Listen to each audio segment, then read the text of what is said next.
All right, we're going. Okay, I think we're going. So hold on. There's something I need to do, right? Because like the chat is set up in a way that it doesn't like show everyone's chat thing when they're going. Where is it? Where's my deal, dude? I'm recording, am I not? I'm streaming. So I need to see like my shit going so I can like change the chat. Like here, dashboard. Am I live? Come on, dude. Here, maybe if I go to my own channel. Here, open another window. Go to my channel. Channel videos. No, my channel. Here we go. YouTube.com user. Yeah. Does that work? Yeah, it says I'm live. Okay. So I can go into my own chat. Does that work? Mute myself. All right, I'm going to change top chat to live chat. What a bitch that I got to do it that way. All right, ready? Okay. All right.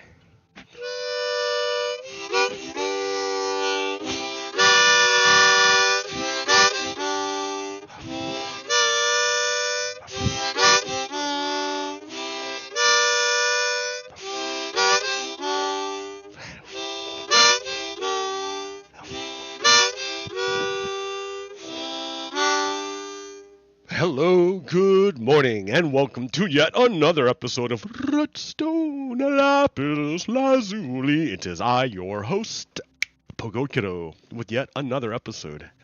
Damn, dude, 8 o'clock. It's well past the hour that of quiet time that I need to be quiet. So and that's just a little quick thing. All right. So what do we got here? Java Minecraft. It's not even there, dude. So I lost my full screen, like, okay, so Java Minecraft updated to, it updated to, how do I get rid of this so I can save my, save my shit? Oh no, it did it again, see? Minecraft updated to 1.20, but not all the mods have caught up. And one of the mods I like to use is borderless mining. It allows me to run Minecraft in a borderless window instead of a full screen mode, which helps a lot because I tab out a lot, right? Well, like that mod has not been updated in a long time, so I'm not really entirely sure how to like get around it. But yeah, and I'm using again. Faithful 32 and the PBR pack, along with Rethinking Voxels beta like 18D or something. Not the new one, but the older one. The new one is still an alpha, and it looks good, but it's not there in terms of performance. I'm going to the Warded Grove. The Warded Grove. Yeah, I kind of went on a building binge, and then I was like, "Bruh," and I couldn't play anymore for like a week. Not a week, but like for a few days, like a while. And then I like started up again last night. It's funny how that works. I just get exhausted by creation. Oh, I guess. Because it's easy to like chop down a forest. It's easy. But to make something, that's hard. Okay, check that out. That guy is the temple monk. He's the monk that takes care of the temple grounds. Hey, what's up, monk? And like this is the Zen garden, the dry garden that I made.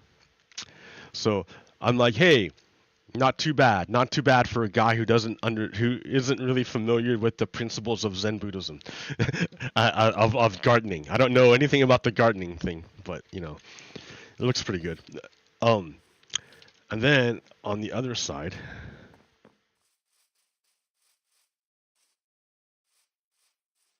once you go up here, you can see the pagoda. The pagoda I have created. Yes, I made a pagoda. It's not a very good pagoda. I mean, it's all right. It's not bad. It's a little bit small, I need to when I do it again, it's gonna be bigger, but not bad for a first attempt. Literally first attempt. I've never made one before, so that's kind of cool. I'm gonna make a path that goes up here, so there's like, you can actually go up there and see it. Because when it's over here, you can't see anything. You're like inside of it, so it's like, oh, what? And then I'm gonna like work on the monk's quarters a bit. I mean, the monk lives in the pagoda, really? All right. But yeah, right. I mean, there's a workstation, so like, I don't know. It's Minecraft.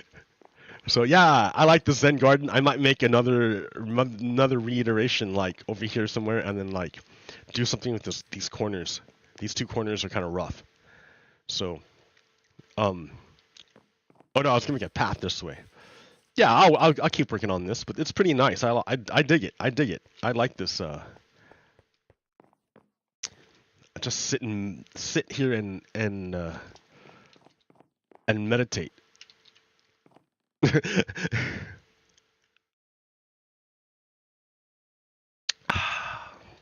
Yeah, this is what's consumed like, I mean, the majority of my time of playing Minecraft of late. Making that pagoda took a lot of, like, it was like, yeah, that was good. It's a good pagoda. I and it's a good Zen garden too. I like this garden. It's a good garden. Well, all right then. So that brings me to already already it brings me to the portion of my show in which I discuss the news. And oh boy, do we have news to discuss. Like, I'm sure you already know. You already know that Donald Trump has been indicted in federal court for 37 felonies. 37 felonies. Holy shit. Have we ever had a president indicted with 37 felonies? Never. Never. The guy's got 37 felonies against him. So, there's the indictment. I have it on my computer. I can read it anytime I want. I haven't. I haven't done it yet. But there's this nice person named Terry Canfield. You know what? This is what freaks me out, because you can see, I don't know what's going on over there. Like, I can't see anything. I don't know if it's even moving, the background. I don't think it is, because my video card just got real quiet. So I think Minecraft is frozen in the background. All right, there, now it's back. All right, well, here. If I window it, sure, I'll put it in a window. Okay, so I can see what's going on still. Okay, so this nice person named Terry Canfield read like the first half of the indictment and and made a bunch of comments. And I'm not a legal person. I don't know anything about courts. I don't know anything about stuff like that. So I have to rely on other people who have training in this stuff in order to interpret what's going on. So Terry Canfield is saying, here's the indictment. This is what is known as a speaking indictment. Indictments don't need much info, but sometimes prosecutors want to tell the story. Trump is indicted along with his valet, Nauta. Charges are the top 793 and 1519 and 1512. What? Charges are the top 793 and the topic. I get it. Charges are the topic. No, I don't know. 793 and 1519 and 1512 were in the search warrant, so no surprises. Also, making false statements and aiding and abetting. If one of you tech-savvy people can make this searchable, that would be great. Yeah, right? It would be awesome. Okay. So what's next, Terry Canfield? You skipped ahead. Oops, okay. I don't know what you skipped ahead to. What's this say? Oh yeah, here. Okay, I'll just close this one and go like that. Damn, okay, it is that one. I skipped ahead. 37 counts. The facts are written for public consumption.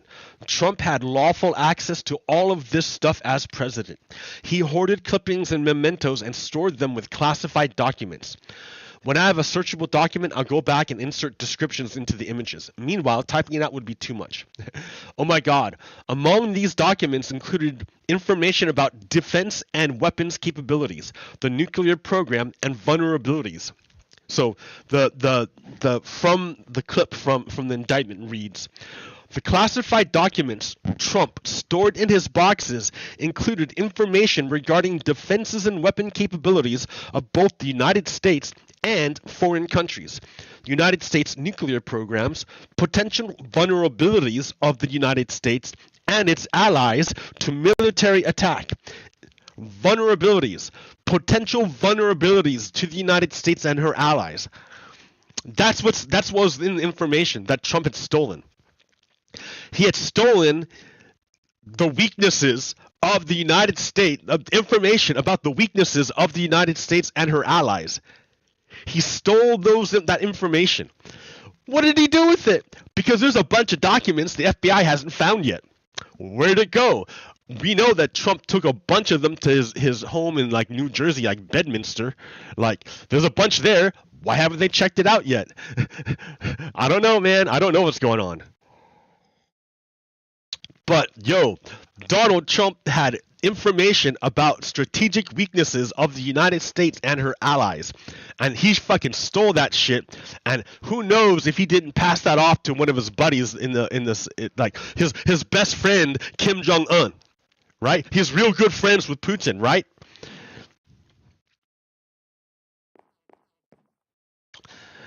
So, the unauthorized disclosure of these classified documents could put at risk the national security of the United States, foreign relations, the safety of the United States military and human sources, and the continued viability of sensitive intelligence collection methods. So he screwed us. He absolutely screwed us by stealing those documents. Donald Trump screwed the United States. He absolutely fucked us. He like took top secret information about the weaknesses of the United States and the weaknesses of our allies and fucking just tossed them out to everyone. Like, and I say to everyone because that shit wasn't locked up in Mar-a-Lago. That shit wasn't locked up. Dude, anyone could have got that stuff. And I bet you people did. That place was swarming with spies. Do you know that China has had a spy base in Cuba since 2019? Isn't that weird? Wasn't there a Chinese spy found walking all over the place in Mar-a-Lago? I mean, come on, dude. Donald Trump basically gave top secrets to China. That's what he did. He stole information. He's like the best Chinese spy. He's the best Chinese spy, Donald Trump. He stole a bunch of information from inside the United States. Information no Chinese person could get. No Chinese state operative could get that information. But Donald Trump went in there, stole it, and took it out of the secure place so that China could go get it. So, good job, Donald Trump. You fucked us.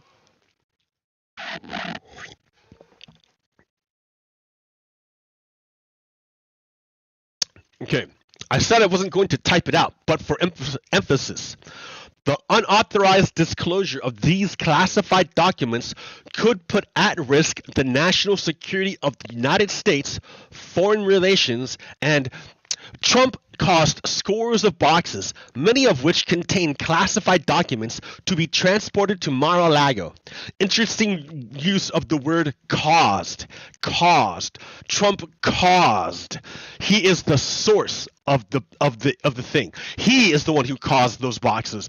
Those boxes didn't just get up and walk on their own to Mar-a-Lago. No one just accidentally did it. No one picked up a box on accident and just moved stuff. Trump caused it. He made it happen. Trump caused this to happen. And on 2 occasions, Trump showed classified documents to others, and he did it while being recorded.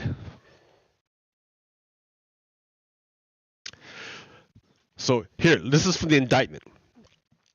The classified documents Trump stored in his boxes included information regarding the defense and weapons capabilities of both the United States and foreign countries, United States nuclear programs, potential vulnerabilities of the United States and its allies to military attacks, and plans for possible retaliation in response to a foreign attack. So not only did he give out our weaknesses, but he gave out our plans on what we would do if we were attacked. So that anyone who attacks us can now plan for our counterattack, to thwart our counterattack. Not only can they punch us, but now they know where our punch is going to come from and they can block it and then punch us again. Good job, Donald Trump. Good job, fucker. The unauthorized disclosure of these classified documents could put at risk the national security of the United States, foreign relations, the safety of the United States military and human sources, and the continued viability of sensitive intelligence collection methods. Donald Trump was the best Chinese spy ever. At 12 noon on January 20th, 2021, so this is after Donald Trump had already lost the election. This is after he already tried to overthrow the government with a violent mob on January 6th. This is like the day before he absolutely loses the presidency and Joe Biden steps in. The day before. At 12 noon on January 20th, 2021, Trump ceased to be president. As he departed the White House, Trump caused scores of boxes, many of which contained classified documents, to be transported. So actually, right then, he stopped to be president. Not the day after, right then. After he was not president, he caused all these boxes to be taken to the Mar-a-Lago Club in Palm Beach, Florida, where he maintained his residence. Trump was not authorized to possess or retain those classified documents. He was no longer president as of January 20th, 2021 at noon, 12 noon, and yet he caused these boxes of classified information to be taken to his house, basically. He stole these secrets. He stole shit from the United States. If you read mysteries and spy thrillers, you may have the idea that most criminals are masterminds. Nope. Most are arrogant or careless. Much overlap there. Or just not too bright.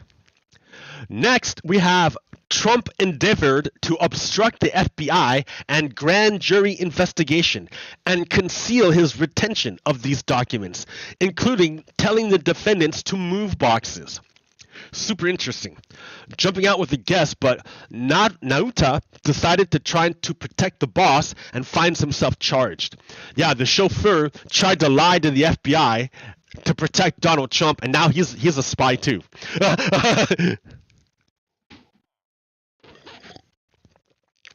Okay. From other reporting, we know that the DOJ lawyers gave him every chance to come clean and cooperate. As the valet taking orders, he would have had far less criminal liability, right? It wasn't him doing the problem. He didn't do the crime. He's just the valet. All he had to do is truthfully say what his boss was doing. But he lied to protect his boss. And now he's fucked. He's just as fucked as his boss. DOJ is playing hardball. Back to the indictment. There. How we have suggesting that his attorney hide or destroy documents. As everyone knows who read my blog post last week, super interesting that these lawyers didn't withdraw from the representation. Because you remember, right when these indictments dropped, all his top lawyers bailed. They all left. They all dropped the case. So, so suggesting that attorneys falsely represented to the FBI and grand jury that Trump did not have documents, directing defendant Waltine Nauta to move boxes of documents to conceal them from Trump's attorney, the FBI, and the grand jury, suggesting that his attorney hide or destroy documents, providing to the FBI and grand jury just some of the documents, but not all of them, while claiming that he gave all of them. So, like, it's ridiculous how bad this is. What is this?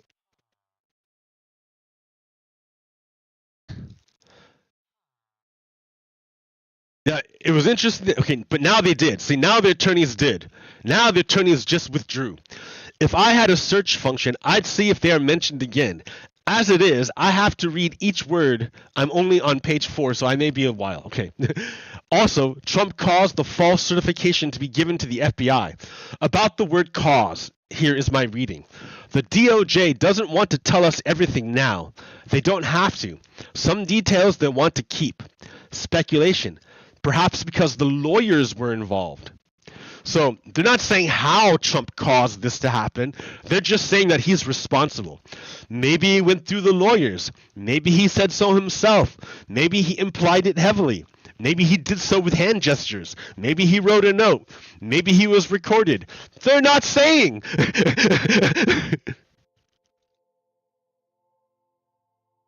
Now we get to the background on Nauta and details about Mar-a-Lago. Explanation about categories of classification. This is all for public consumption, so the public will understand the charges and that Trump didn't necessarily get waivers while president. Important. The marking no foreign, which means cannot be shown to foreign nationals. Da-dum, da-dum, da-dum, da-dum. What's that? Da-dum, da-dum. Is this foreshadowing? Was it shown to a foreign national or is it a tease? So, number 14. The classification marking no foreign stood for not releasable to foreign nationals and denoted that dissemination of that information was limited to United States persons. Classified information relating to intelligence sources, methods, and analytical processes were designated as sensitive, compartmented information. SCI was processed, stored, used, or discussed in an accredited, sensitive, compartmented information facility, and only individuals with the appropriate security clearance and additional SCI permissions were authorized to have access to such national security information. So Donald Trump basically, this is information that is so sensitive that you can't take it out of the room that it's kept inside Washington, D.C. Like you have to go into a special room after you have all the security clearances in order to see what this information is. Then you cannot take it out. It has to stay there. And you're not allowed to show this to anybody else. Nobody else, especially someone who's not an American citizen, not on Team America, Team USA. Like every nation has their own secrets. United States has its secrets too. There's shit that that Ukrainians will never ever tell an American. I'm okay with that. You keep your secrets, dude. United States, we have our secrets. You're not supposed to tell that to anybody. But Donald Trump, the great betrayer, the great Judas, the best Chinese spy ever, managed to steal information out of this secure compartmentalized facility and take it out of there and give it to the Chinese in Cuba. Pretty fucking slick, Donald Trump. I hate you now. I mean, I hated you before, but I didn't realize how good you were for them.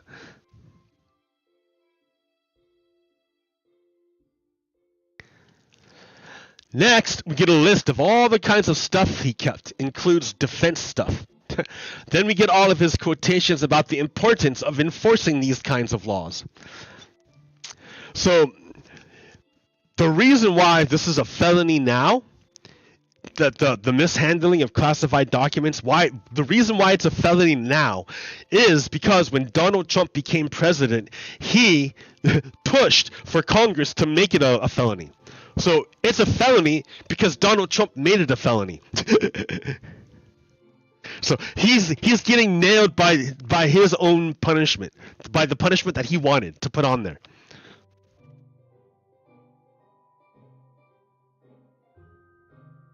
Okay. And what is this stuff? The CIA was responsible for providing intelligence. The DOD was responsible for providing the military force. The National Security Agency was a combat support agency within DOD and a member of the United States intelligence community responsible for foreign signals intelligence and cybersecurity. The National Geospatial Intelligence Agency was a combat support agency within DoD responsible for the exploitation and analysis of imagery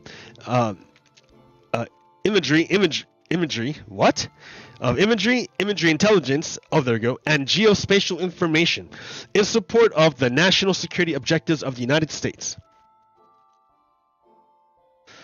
On August 18th, 2016, Trump stated, "In my administration, I'm going to enforce all laws concerning the protection of classified information. No one will be above the law." Oh, Donald Trump is serious about enforcing the laws of classified information. On September 6, 2016, Trump stated, "We also need to fight this battle by collecting intelligence and then protecting our classified secrets. We can't have someone in the Oval Office who doesn't understand the meaning of the word confidential or classified." Donald Trump doesn't understand the meaning of confidential or classified. On September 7th, 2016, Trump stated, "One of the first things we must do is enforce all classification rules and to enforce all laws relating to the handling of classified information." They are being enforced on Donald Trump. On September 19th, 2016, Trump stated, "We also need the best protection of classified information." We did have the best protection of classified information, but the Chinese had the best spy in the world. They had Donald Trump, who could bypass the best American security to exfiltrate American secrets and give them to the Chinese.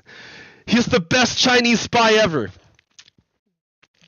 On November 3rd, 2016, Trump stated, "Service members here in North Carolina have risked their lives to acquire classified intelligence to protect our country," and Donald Trump stole it and gave it to China.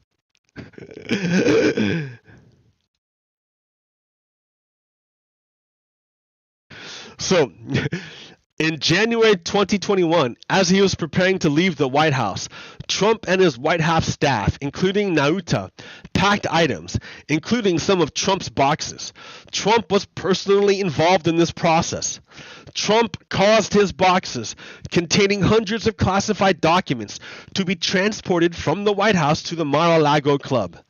From January through March 15th, 2021, some of Trump's boxes were stored in the Mar-a-Lago Club's white and gold ballroom, in which events and gatherings took place.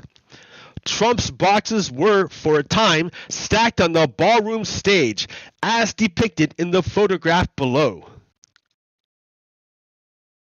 Here, let me show you this photograph. Like, that's a shitty photograph, right? Let me show you a better photograph.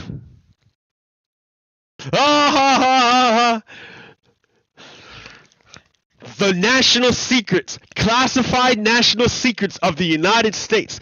The Chinese spy Donald Trump managed to exfiltrate from the secure compartmentalized information facilities and then fucking leave them out on his ballroom floor for spies to go through at their leisure.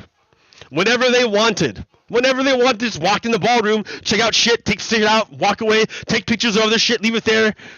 Who the fuck knows? Donald Trump is the best Chinese spy ever. I can't get over how good of a spy he was. I can't fucking believe it.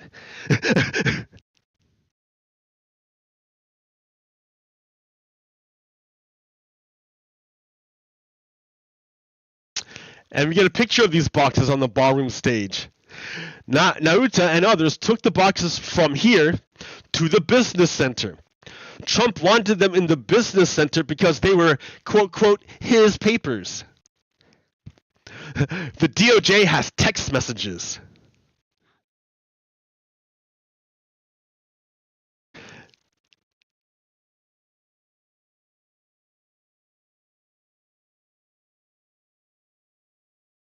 Trump employee 2. We can definitely make it work if we move his papers into the lake room. Trump employee 1. There's still a little room in the shower where his other stuff is. Is it only his papers he cares about? There's some other stuff in there that are not papers. Could that go into storage, or does he want everything in there on property? Trump employee 2. Yes, anything that's not the beautiful mind paper. What's the beautiful mind paper? So that's Trump directing his employees to move boxes he knows he stole, and he already told the FBI that he already returned. He told the FBI he already returned these. And then he's telling his employees to move them to other places. So he knows that where they are, he lied willfully to the FBI. What follows is a minute by minute of the moving of the boxes, containing basically nuclear and defense secrets, obviously painstakingly pieced together through witness testimony. And just when you think it can't get worse, content spilled on the floor, including a document marked secrets, REL related to USA. That's Five Eyes. That's the Five Eyes network. Only for the countries of the Five Eyes alliance. So there's like a few countries. There's 5 countries that are like have their own little club, right? Remember how I told you everyone got the club, and how I told you there's like an Anglosphere? Yeah, dude, there's an Anglosphere. And the United States is in it. So there's the US, the UK, Canada, Australia, and I think New Zealand. They're in this club called the Five Eyes. So these are all democratic nations. All these nations, the Five Eyes nations that I'm talking about, they're all Anglo nation. Oh, they came, they were birthed from England. I'll say it like that. And they're all democracies. And they all have it so that they are not allowed to spy on their own people. The CIA never spies on Americans. Never. The CIA never looks at Americans. They might pick up Americans incidentally, like by accident, right? While they're listening to like a foreign person, but they're not after Americans generally.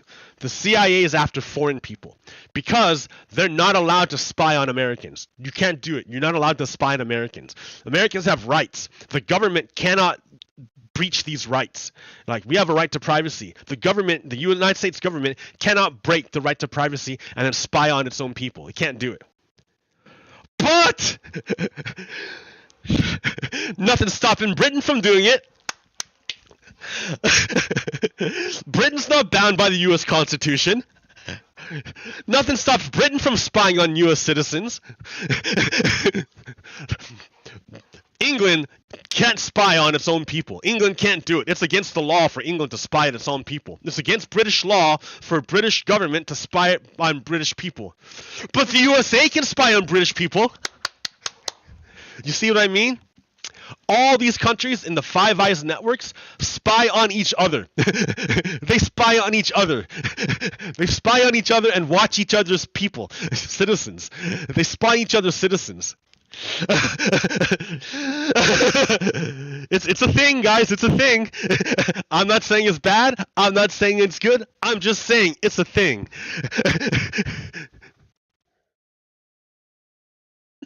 And there's some secret that spilled out while they're moving boxes that was only supposed to be for the Five Eyes network. It wasn't supposed to go to our other allies like France or Germany or Japan. No. It only goes to the Anglo people, I guess. I don't know. So it must be super secret, and it's bad that they stole it.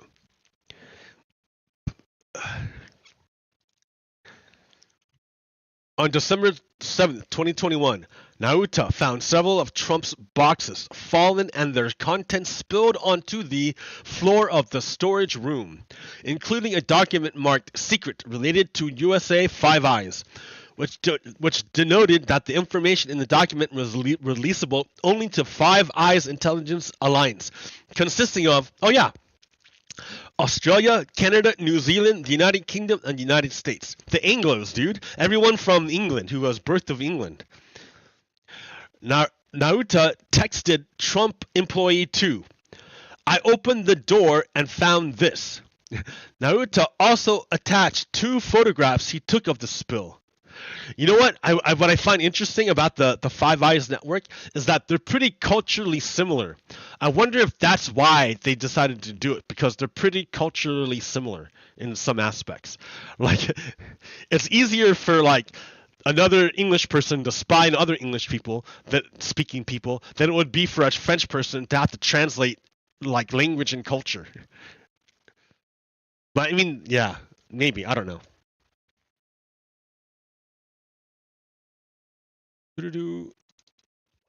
Oh goodness. Naruto then took photographs of the documents he spilled. Dude's a spy. I told you, he's a spy. He's a spy. He took photographs. The pictures he took, I guarantee you, were immediately snapped up by foreign intelligence. Immediately snapped up by foreign intelligence. Dumb. Dum. And he caused some of those documents to be brought to Bedminster, which, like Mar-a-Lago, was not authorized for storage of these documents. This conversation was recorded. Everything I have seen indicates that Josh Raleigh, Ted Cruz, and others will rush to Trump's defense. But part of me still says, come on, really? And I'll say yes, because they're complicit. They're part of a coup attempt, of course.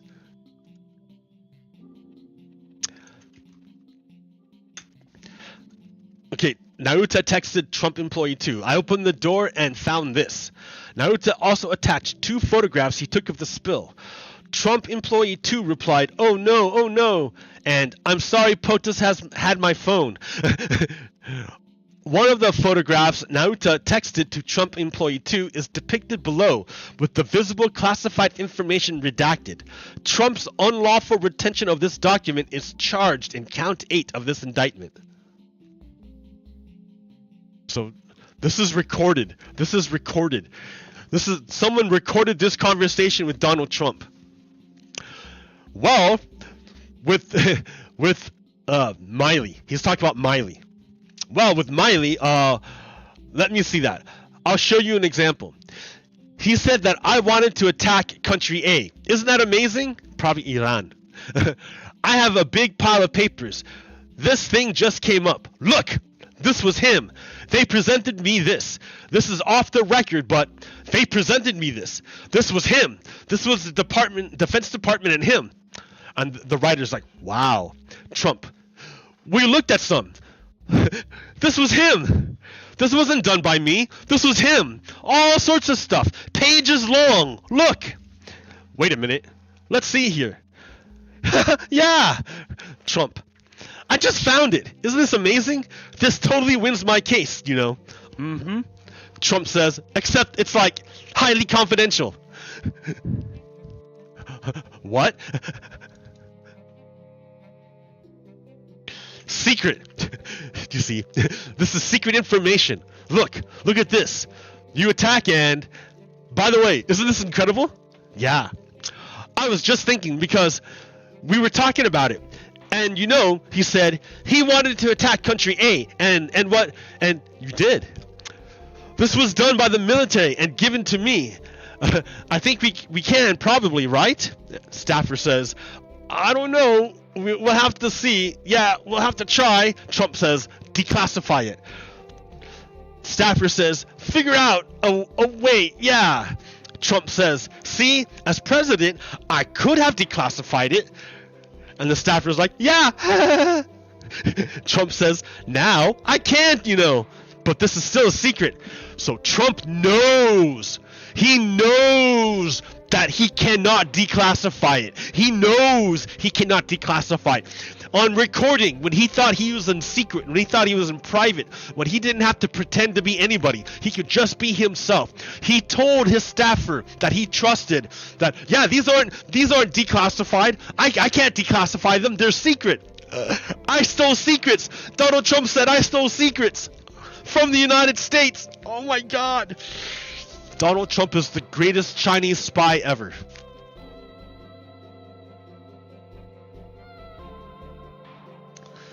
All right. Yeah, everyone read the indictment. A lot of the next set of facts we saw in the search warrant, so I won't recount them. What's interesting are the details about Naruto and attorney number 1 and attorney number 2. Here are some of the things Trump said to one of the lawyers. He called them his and suggested not playing ball with the Department of Justice. Wait, am I misreading number 2? He is talking about picking from the boxes and taking docs with him on the plane? Yes. He wanted the lawyers to go through the secret documents, find the secrets that were really bad, and then just take them out. And then return the boxes back to the FBI. Which is what they did. Because there are a bunch of folders that were empty. So when Trump lawyers, so the moment Trump was indicted, not all of his lawyers, but his top lawyers both quit. They both quit his case because they're implicated too. Because they followed his order to go through the things and pull out papers. Trump said, I don't want anybody looking. I don't want anybody looking through my boxes. I really don't. I don't want you looking through my boxes. Well, what happens if we just don't respond at all or don't play ball with them? Wouldn't it be better if we just told them we don't have anything here? Well, look, isn't it better if there are no documents? Like, this is Donald Trump trying to find a way to, like, get out of giving back documents to the Department of Justice. The FBI is saying, hey guys, how about giving those boxes of documents you stole from us? How about returning them? And this is Donald Trump trying to find a way to get out of giving back the boxes. He doesn't want to give them back. He's caught and he doesn't want to give them back.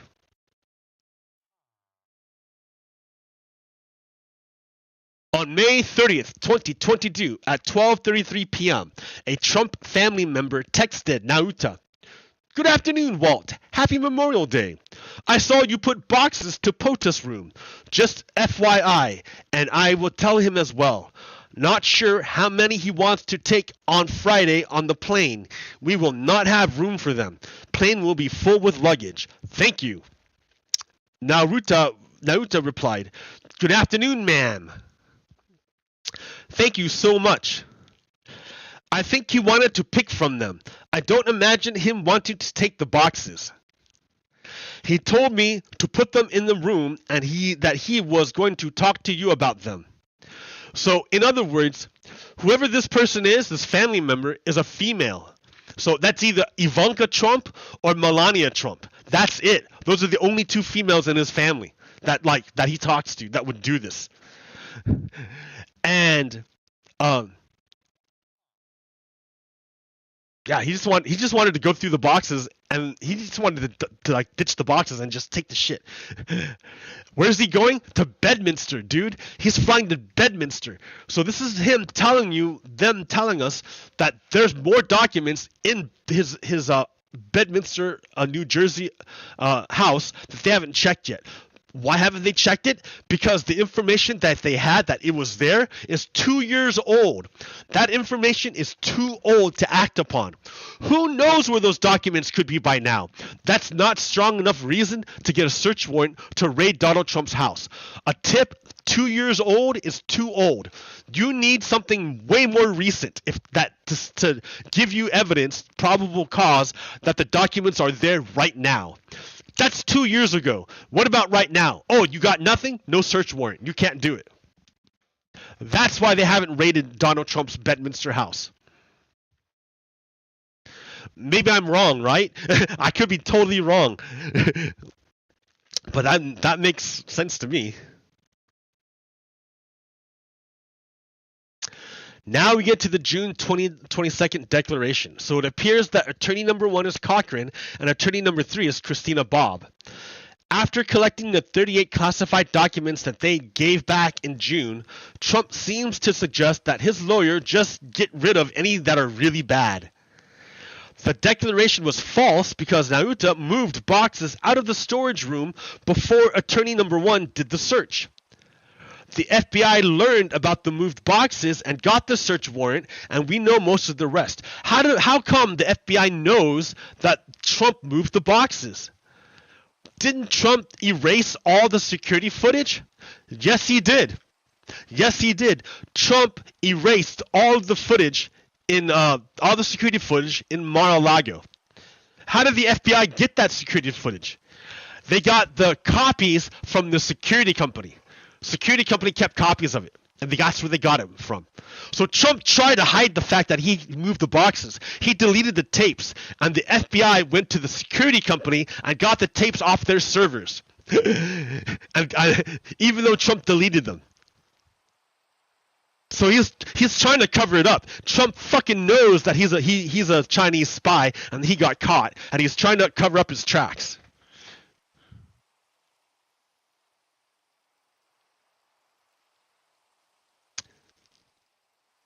Oh wait, I did that twice. So I didn't go through this stuff, so I don't know what any of this is. But like, yeah, pretty much the deal is that Donald Trump is the most effective spy for China ever. Like ever. He did things they could never ever do on their own. They could never have gotten that information out without the help of Donald Trump.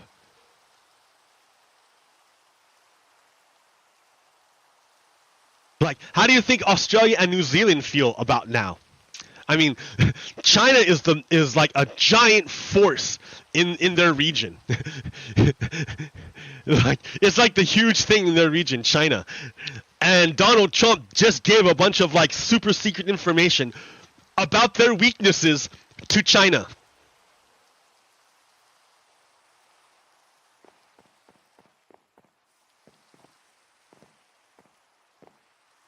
Do you think they want to be our friends? Do you think they're going to trust us? Do you think they're going to share their secrets with us if they know that fucking Donald Trump is going to walk in and take them out for China?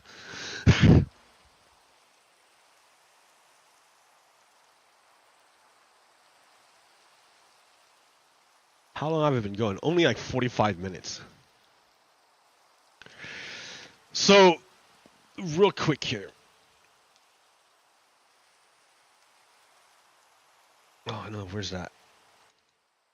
So, I know that a lot of Republican defense is going to say, like, what about Biden? What about Biden? What about Pence? But what about Biden? Biden had documents too. What about Biden? There's a real big difference between Biden, Pence, and Trump. When Mike Pence found documents, he's like, hey FBI, over here, look over here, I found some documents. Go check it out, FBI. FBI's like, oh, okay, checked it out. All right, and they brought it back. When Joe Biden found documents in his house, he's like, hey, Department of Justice, over here, look what I found. I found secret documents, I found them. Department of Justice is like, they looked. All right, take it back. When Donald Trump stole secret documents, took them to his house, put them in his house, the FBI came knocking, knock. Hey, Donald Trump, do you have any secret documents? Donald Trump was like, no, dude, I don't have, no, nothing. So the FBI was like, okay. And then Donald Trump was like, okay, take these boxes, move them over there, and then, yeah, take these ones and just move them and hide them. Hide these ones over here. FBI says, are you sure you don't have these boxes? And Donald Trump was like, yeah, I'm sure. Look, I'll have my lawyers go look for me. And so they're like, hey, lawyer Christina Bobb and Cochran, why don't you look at all my boxes and search? And so the lawyer's like, okay, Donald Trump. So the lawyers for Donald Trump went over there to go look at the boxes. But remember, half of them had already been moved far away. So half of them were already gone. And the lawyers looked at half the boxes that were left and said, oh, no, sorry, not here. This is all the things. That's all of them. That's all of them. So the FBI then got this statement saying that that's all of them. When the FBI knows that that's not all of them, they have like big empty spaces in the National Archives, and they're like, it's still missing. You didn't return it. It's still not there. So they had to do a big fat raid to find the boxes that Donald Trump had hid. And like, how did he hide them? Oh, wait a minute. Yeah, so if you are trying to equate Donald Trump with Joe Biden and Mike Pence, it's not only are you just being an asshole, you're probably a fucking Nazi. You're a fascist that's trying to topple rule of law. You're a traitor.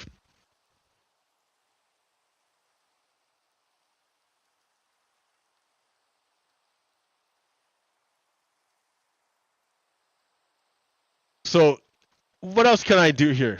Yeah, here, let's look at these things. So, that's one of the storage places that he left our secrets for. For Chinese spies just to walk in and grab. They could never, ever, ever get this kind of access before, when all this shit was kept in Washington, D.C. They could never do it. Never in a million billion years. Only because Donald Trump helped them out could China get this kind of stuff. Remember, Mar-a-Lago is in Florida, and in Cuba is China's big spy base.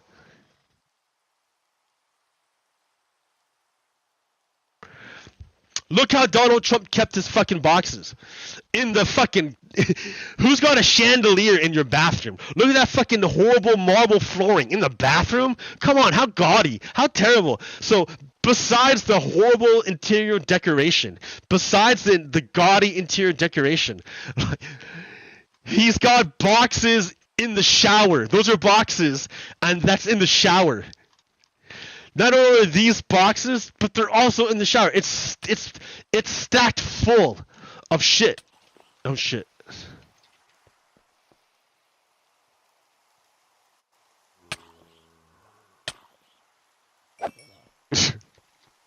Oh, where'd you come from, zombie? I gotta like find out so I can stomp it out. That's late for later. Okay.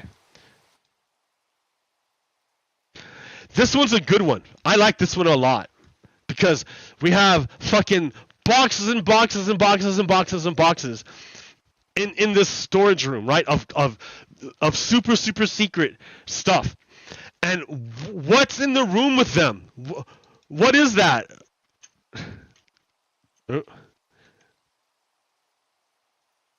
That's a copy machine. He stored U.S. secrets in a room, in an unsecured room, with a copy machine. I mean, can you make it any easier? Like, can you make it any easier for Chinese spies to do what they're gonna do? I mean, holy shit, Donald Trump has done everything possible to help the enemies of the United States destroy us. Just fucking boxes of shit. Just fucking boxes of U.S. national secrets just fucking laying there doing nothing. Out in the open. Oops. Here's a bunch of fucking shit just laying everywhere. All these national security secrets, right? They're not just newspaper clippings. Right here, that red folder is a folder for for where you keep like top secret shit in. He mixed them together. He mixed his mementos together with national security stuff.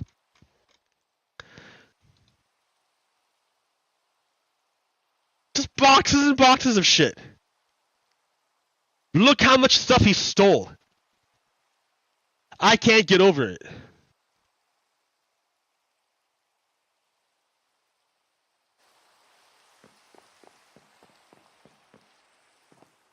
So yeah, predictably, right, that this is going to cause problems for a number of people in the Republican Party. Because the Republican Party, remember, is the party of insurrection. They want to overthrow the government of the United States. So all we have to do is look inside the Republican Party and identify which other people are defending the theft of U.S. state secrets for the benefit of China. Who's defending the theft of U.S. state secrets to benefit China?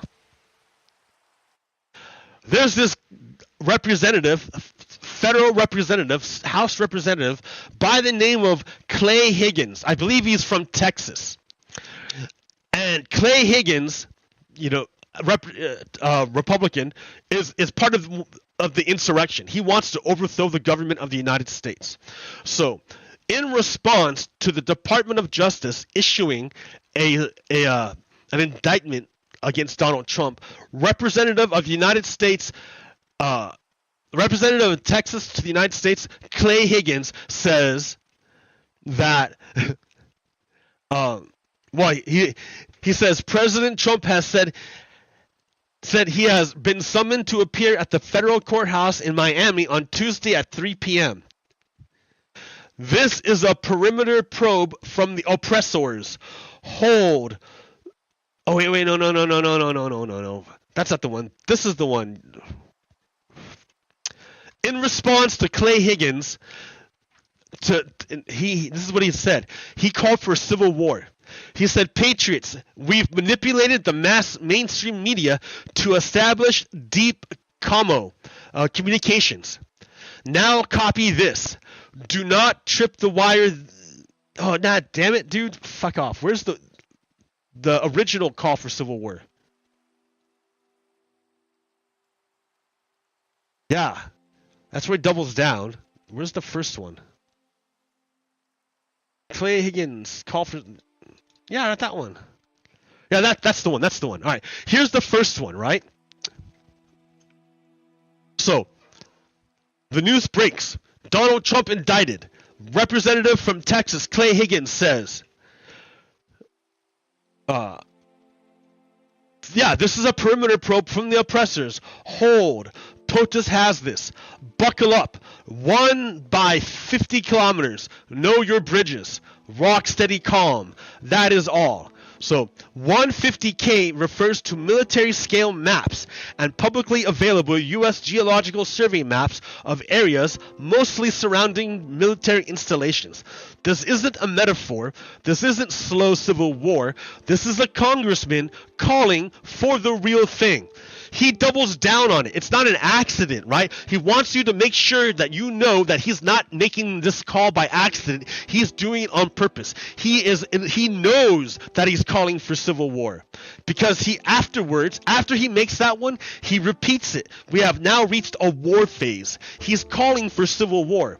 He's calling for an eye for an eye, which is weird considering that white supremacists are the entirety of the problem. If white supremacists had just stayed in Europe, none of this would have happened. If white supremacists would have just stayed on their side of the Appalachian Mountains, none of this would have happened.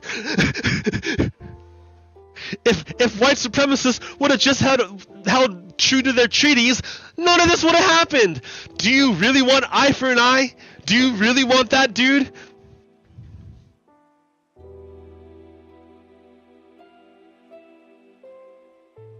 So after he starts calling for a civil war, he got a call either from the FBI or somebody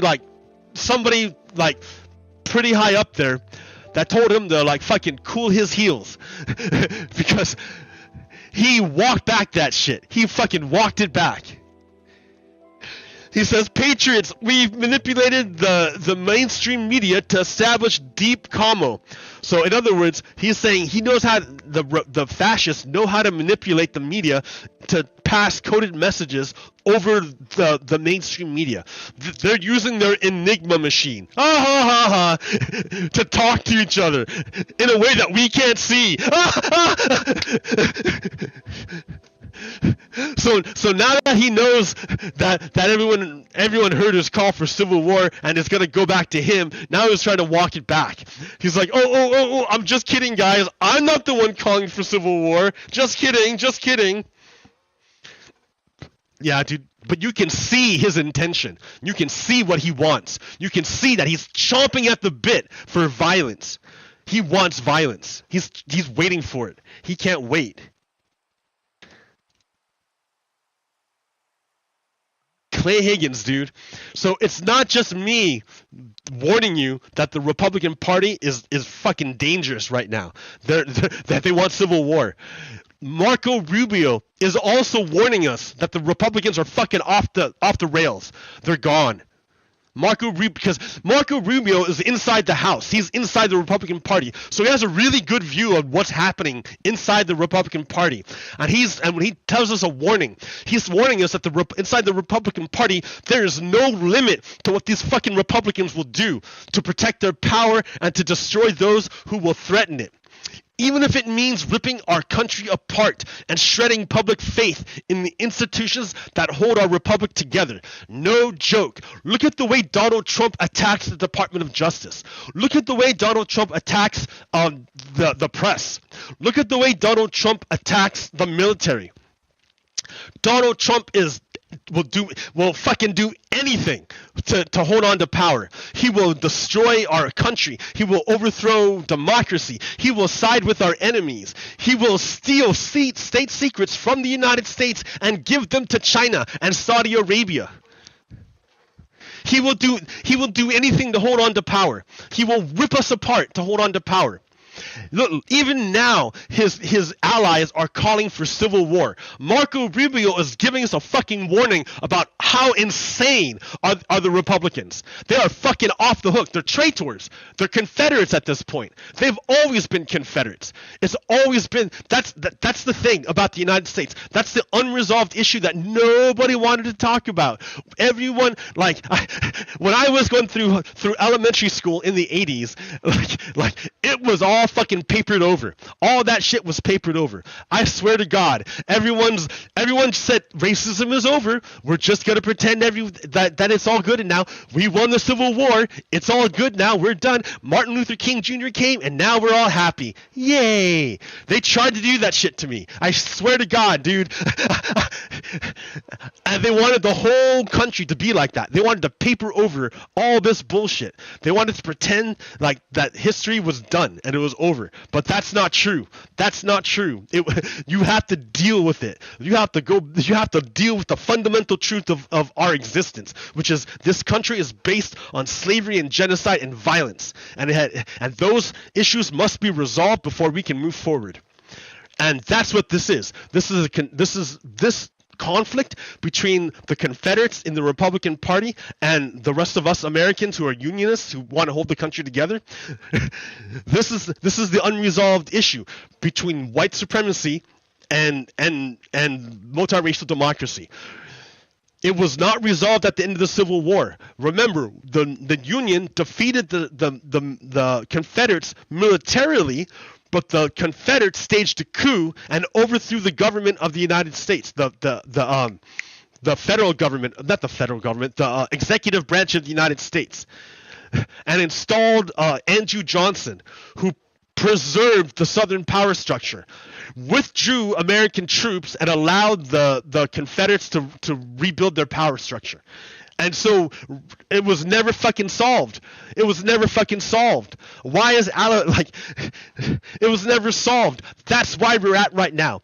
And these Confederates are so intent on holding on to power that they will use violence. They've already done it. They attacked Fort Sumter in order to hold on to slavery. And they will do it. They tried to destroy us on January 6th, 2021. They've attacked us again on January 6th, 2021, and they're going to plan on doing it again. They're planning on doing it again. Donald Trump is already calling up people to go to his trial on Tuesday. And he's getting help from Clay Higgins and all the other Republicans, Confederates, who want to overthrow the government. So Marco Rubio, I don't know why he gave us this warning. I don't know what prompted him to warn us, but he's letting us know that these Confederates are fucking dangerous. And they would do anything. Ron DeSantis is no different. That motherfucker is a fascist. He's a Confederate. He's an enemy of the United States. I'm telling you.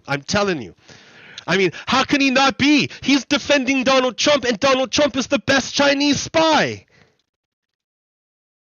That guy is totally against the United States. Remember, Confederates will ally with the enemies of the United States. When the United States fought the first Civil War, the Confederates allied with Britain against the Americans, against the Union. England wanted the South to win because they would just get free crops or cheap cotton again. All England wanted was cheap cotton. And if cheap cotton came from slaves, it wasn't them doing it. They're washing their hands of it. England was washing their hands of it.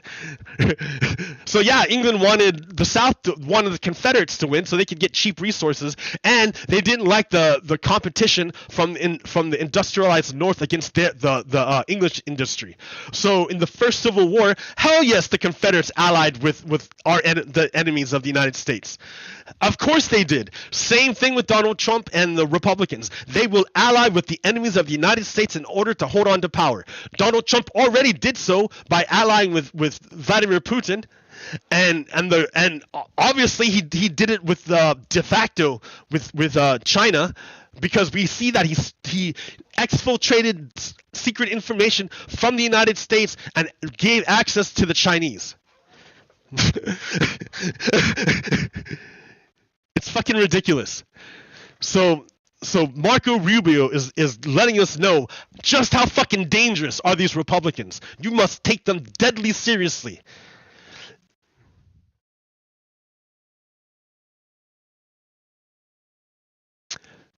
So, yeah, right? Lock him up. Marco Rubio's telling us, fucking lock up Trump because he's gonna fucking destroy us. And then Representative Mike Boost. Tonight is the next step in the Democrats' coordinated effort targeting Donald Trump.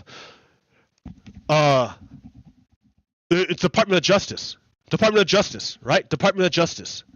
They're trying to derail his front-runner campaign for the presidency. Department of Justice is trying to stop Donald Trump from getting the presidency? What? Despite the fact that Joe Biden himself has classified documents. Oh, I see. Mike Boost is a Chinese spy. Oh, fuck, that's it. Mike Boost is a Chinese spy. So that's what, see, that's, you get it? Do you see what I mean? Donald Trump stole secret information from the United States and gave it to China. And Mike Boost is helping Donald Trump. Mike Boost is also on China, trying to help to give information from the United States to China. Yeah, this guy's a bad guy, see? Check it out, dude. Look at all these spies that we need to fucking get. Josh Hawley. If the people in power can jail their political opponents at will, we don't have a republic. Yeah, you don't have a republic, motherfucker. We destroyed your fucking republic. Your Confederate shit's gone, bitch. We destroyed it. Oh, fuck. I can't believe you. I can't fucking believe you. Yeah, dude. So you're obviously on Team China, Josh Hawley. You're on Team China. You're bitching and moaning that your Confederate republic is not here. That's right. We fucking destroyed it. You fucking asshole. You asshole. So Eric Smith. Joe Biden has now indicated his top political opponent.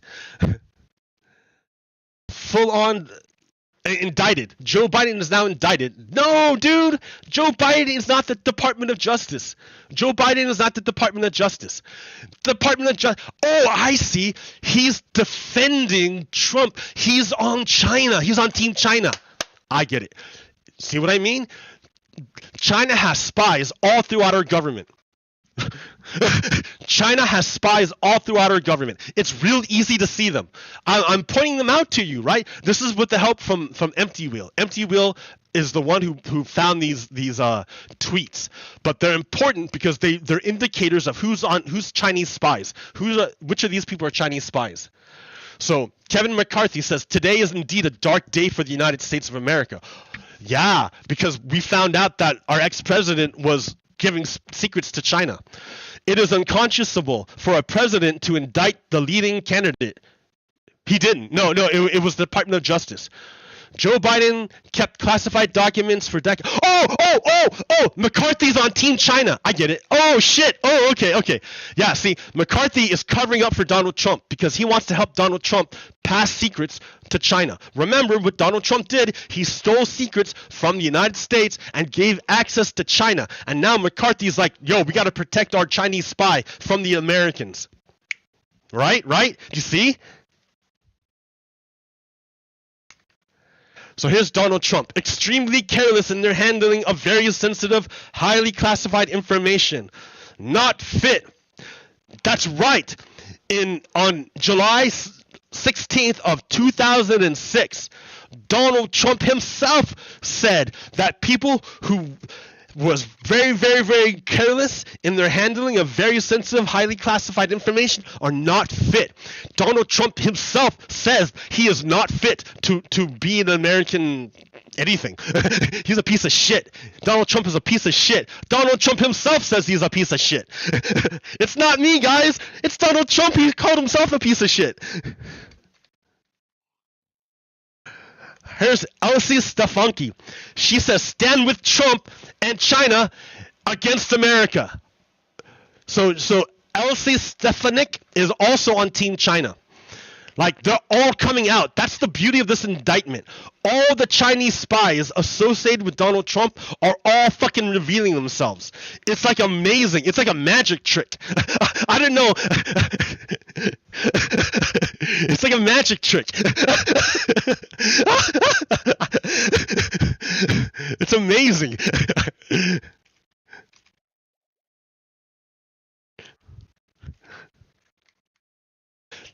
Ted Cruz. Indicting Donald Trump is the culmination of what Merrick Garland has been pushing. Merrick Garland didn't do it, guys. It was Jack Smith. Jack Smith is the special counsel. Jack Smith is the one who indicted him. Why are all these Republicans saying the wrong thing? Why are they saying lies? Oh, that's right. They're on Team China. I understand now. It's of course they would lie to the American people because they serve China. They're on Team Confederate. So of course everything they say would be a lie. Okay. So Ted Cruz says that the United States indicting Donald Trump for stealing its secrets is weaponization of the Justice Department. So he's defending Donald Trump. In other words, Ted Cruz is on Team China.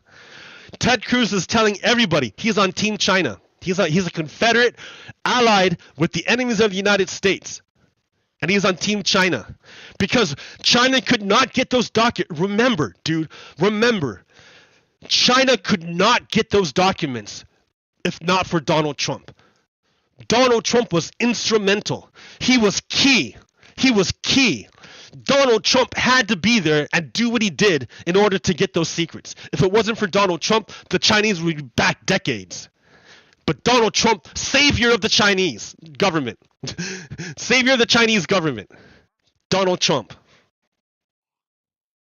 Why do you think Chinese government got all like ballsy over Taiwan? because Donald Trump gave them our weaknesses.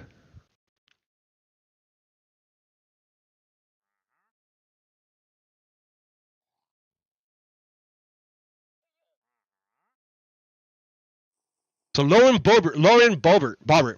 So she's a Confederate, right?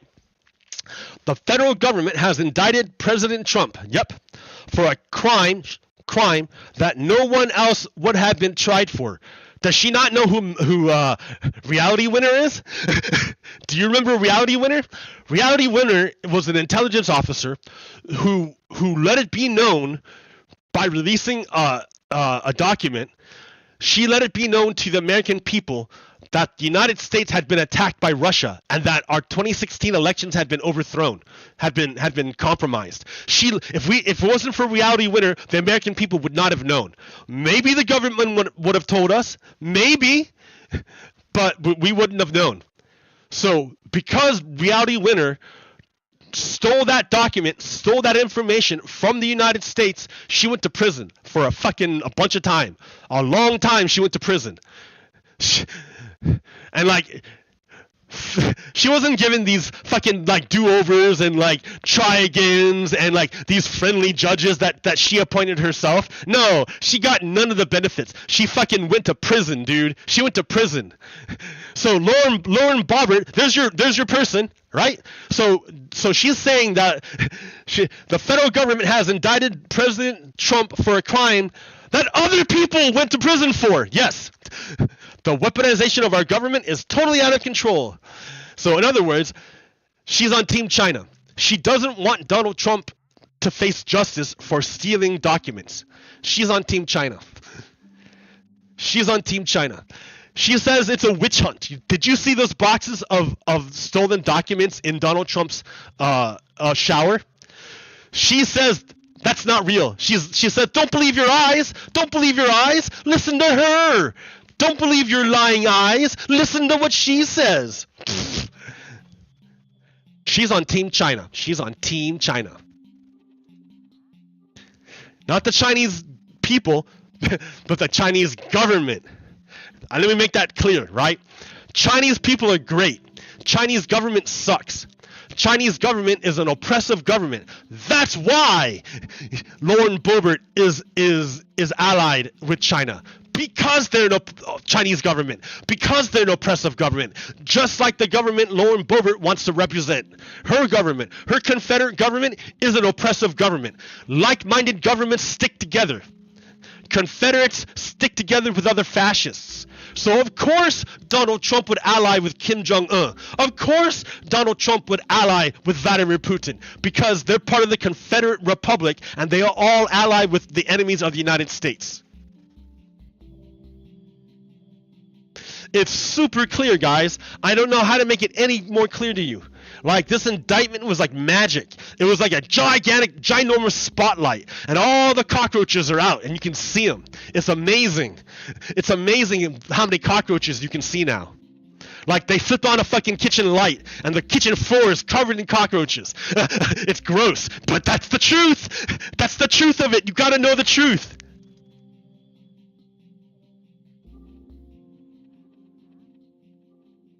So, before I go there, let's see. So, Rep. Clay Higgins, that guy is already calling for civil war, remember? So he said, this is him calling for civil war. This is Rep. Clay Higgins calling for civil war to protect Donald Trump from the United States. To be clear. This is J.D. Vance. I think this is a congressman now. Yeah, it is J.D. Vance, dude. I thought J.D. Vance, I thought it was like Cy Vance. I never know, dude. I can never keep these straight. The former president will be indicted for mishandling his own government's classified information. Yet everyone agrees that the president has authority to declassify anything. Oh, no. Donald Trump disagrees with him. On tape, Donald Trump says, nah, he can't do it. So J.D. Vance is contradicting Donald Trump. And saying Donald Trump doesn't know what he was talking about. That's weird. In other words, J.D. Vance is on Team China. He's trying to protect China's spy so that China's spy can get more secrets for Chinese government.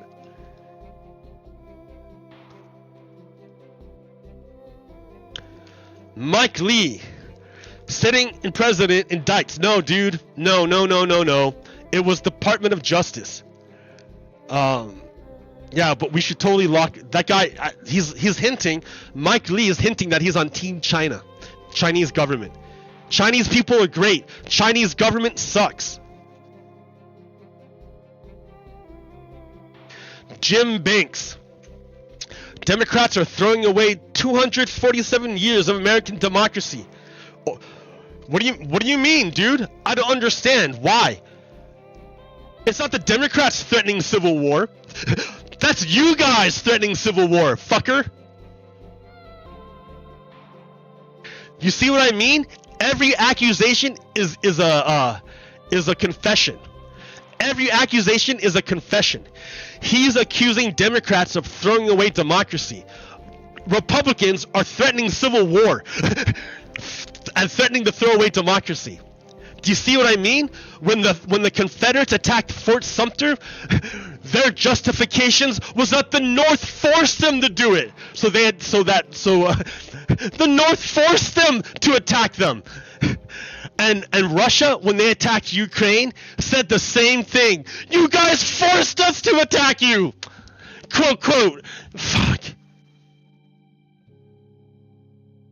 All the fascists say the same thing. All the fascists say the same thing. Every accusation is a confession.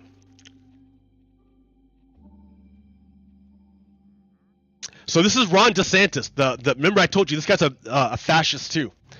So the weaponization of the federal government under him, right, under Ron DeSantis, represents a mortal threat to free society. Yeah, because when Ron DeSantis uses the state of Florida to go after the citizens of Florida to serve his political purposes, that's a perversion of democracy. I agree. So we agree there, Ron DeSantis. We have for years witnessed an uneven application of law depending on a political affiliation. That's correct. I saw the police fuck with Antifa way more than I saw, and I saw the same police defend Proud Boys. Weird, huh? Because it turned out the Proud Boys would end up going to prison for trying to overthrow the government, and yet the police protected the Proud Boys. Weird. So I understand that. Plus, I also see how black Americans who tend to be Democrat are greatly have way more police action enforced upon them than do white Americans who tend to be Republican. Two good points that Ron DeSantis has made. That's kind of scary. Why so zealous in pursuing Trump, yet so passive about Hillary or Hunter? What do you mean? There was nothing about Hillary. What do you mean, Hunter? What? I don't even fucking know what you're talking about, Hunter. There's nothing there. I guess he's defending Donald Trump, which means he's on Team China. Ron DeSantis, Team China. I mean, it's like turning on the kitchen light and all the cockroaches are out. I swear to God. Rick Scott of Florida. Biden is single-handedly destroying the justice system in America. How? After tonight, Biden will go down as the most corrupt and despotic president in our nation's history. Your nation doesn't exist, motherfucker. We destroyed it. The Confederates, they're fucking gone. Your nation's gone. It doesn't matter if Biden's the most corrupt president in the history of the Confederate nation. Your nation's not even here, you fucks. What 5 million bribe? See, in other words, what he's trying to do is distract away from Donald Trump and point the finger away from the Chinese asset and point it back to the American. Why would Rick Scott do that? He's on Team China. Rick Scott is on Team China. It's amazing. It's amazing. It's like magic. Nikki Haley, same thing. This is not how justice should be pursued in our country. The American people are exhausted by the prosecutorial overreach, double standards, and vendetta politics. What are you talking about? Are you defending Donald Trump? I think she is. I think she's saying she's on Team China. She didn't quite come out so forcefully, but she's on Team China. Thomas Massey. Oh yeah, that's the guy who grooms his kids, dude. That's the kid groomer. Thomas Massey, kid groomer. Sitting president did not arrest his political opponent. Yeah, but this guy, Chinese dude. Oh, Glenn Youngkin. What? These charges are unprecedented, and it's a sad day for our country. This undermines faith in our judicial system. So Glenn Youngkin is on Team China. He's attacking the United States. That's him again, attacking the United States. Remember I told you this guy's a fucking Confederate calling for civil war. He's a slaver. He's a slaver that says, "Hey guys, why don't you repay me for the hundreds of years of slavery, of chattel slavery?" He's like, "Why don't you repay me?" You know why he says that? Because he really wants a race war. He's a Nazi, right? Andy Biggs is an absolute fucking Nazi, and he wants more than anything else a race war, because he believes in the Turner Diaries, which is like a fanfic, a Nazi fanfic. The Nazis wrote a fanfic about the United States. American Nazis wrote a fanfic about the United States that says that in this imaginary story that the white supremacists are going to rally together and overthrow the United States government, and then launch nukes against all the non-white nations, and then cleanse the earth of non-white people with nuclear fire, so that and then out of the ashes will rise a pure white race from the United States. They're fucking crazy. This guy believes it wholeheartedly. He wants that race war because he thinks his team's going to win. And that will fulfill the prophecy. Fuck. He's on Team China against the United States. Mike Pence, I am deeply troubled to see this indictment move forward. Why, Mike Pence? Why? Do you understand that Donald Trump wanted to kill you?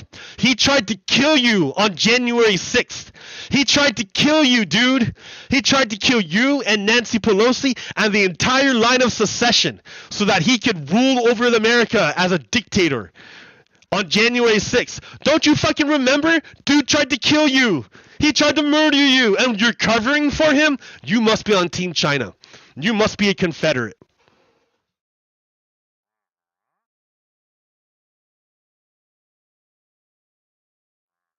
So Marco Rubio is warning us that the Republicans, that there's no limit to what these people will do to protect their power and destroy those who threaten it. Donald Trump will steal secrets from the United States in order to give them to China, and lie to the FBI. Donald Trump will steal secrets from the United States and sell them to the Saudis. Donald Trump will betray the United States to Russia in order to gain power. Republicans will completely destroy all faith in America in order to gain power. They will do anything. They will destroy institutions. Look at how all of the Republicans are attacking the Department of Justice. They're all attacking the Department of Justice. Every single one of them. Why are they attacking the institution? Why would they try to shred faith in public institutions? Why would they try to do that? This is where Marco Rubio betrays that he's actually a Confederate. Marco Rubio is also on Team China. This is how you know, because when he says republic, he's talking about the Confederate Republic. He's accusing the Democrats, or not even, I don't know who is accusing. He's accusing these people, right? Who are these people?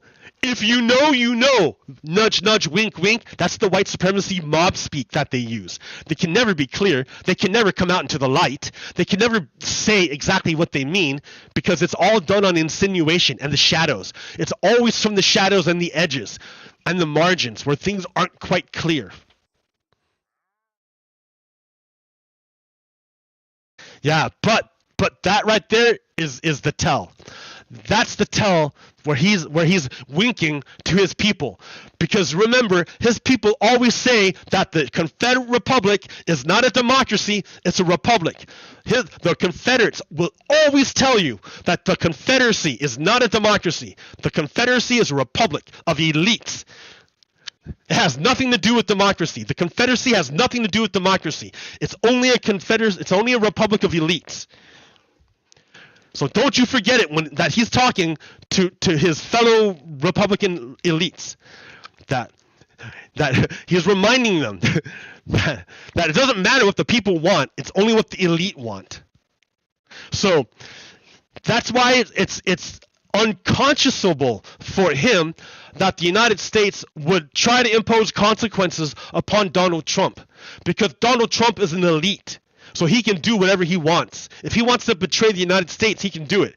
Right? He's not betraying the Confederacy. He's not betraying the Confederate Republic, so it's okay.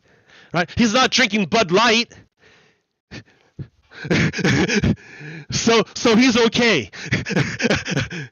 Right? He hasn't betrayed the Confederacy, only the United States. Do you see the distinction? Be able to make that fucking distinction. You can see it right there. Marco Rubio tells you what team he is on. He's on Team Confederacy. He tells you because their Confederacy is a republic, not a democracy. And the United States is a democracy, a democratic republic, a democracy. That's the difference between us, right? That's the major difference between us. The Americans, from the United States, the Unionists are about democracy, and the Confederates from the Confederate Republic are about oligarchy, rule of the elites. It has nothing to do with democracy. No, democracy doesn't even exist. It doesn't give a fuck what the people think. Only what the elites want. So, like turning on the kitchen light, all the cockroaches are suddenly out there, and you saw them all. You saw all the cockroaches. Which ones are on Team China? The ones on Team China are the ones protecting the Chinese spy. Protecting the avenue by which the Chinese government obtains secrets from the United States. They're all protecting it.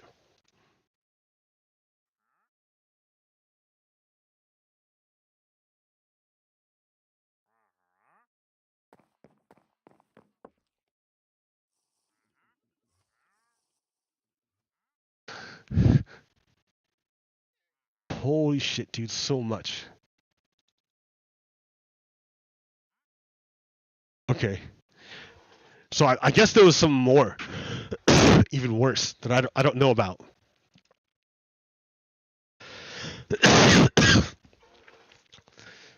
So, prosecutors from the special counsel's office have focused their obstruction inquiries around Trump's body man Walt Naruta, and a maintenance worker who helped Naruta move boxes of classified documents ahead of federal agents searching the property last summer, and potentially others, sources told CNN.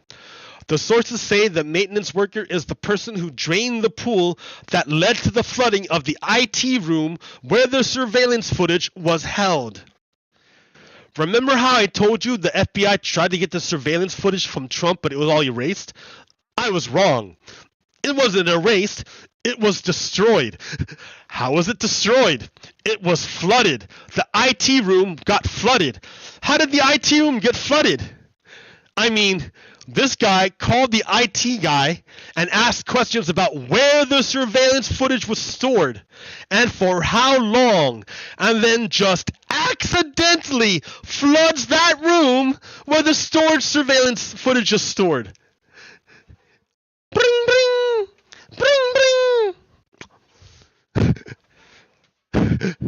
Hello, IT. Hey, IT guy, this is the pool maintenance guy. Hey, pool maintenance guy, what are you doing calling me for? What's up?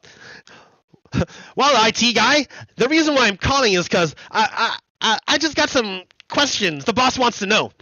IT guy, oh, okay, I don't know what I can do to help, but sure, go for it.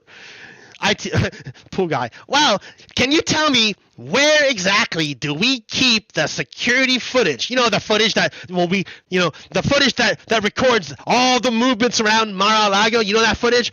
Oh, yeah. What room do we keep that footage in? Where do we store that footage? That would be in room 7B. 7B. It's locked. You can't go in there. But that's where we keep all the footage. All the footage is in there. All the footage is in 7B. Okay, thanks, boss. Yeah, no problem. See ya. Hey, route the pool to 7B. When you drain the pool, make sure it goes to 7B. Oh. The only reason why we have the security footage is because the company that owns the cameras kept copies of the footage and on their servers. not on Mar-a-Lago property. That's the only reason why we have it. Donald Trump tried to destroy it.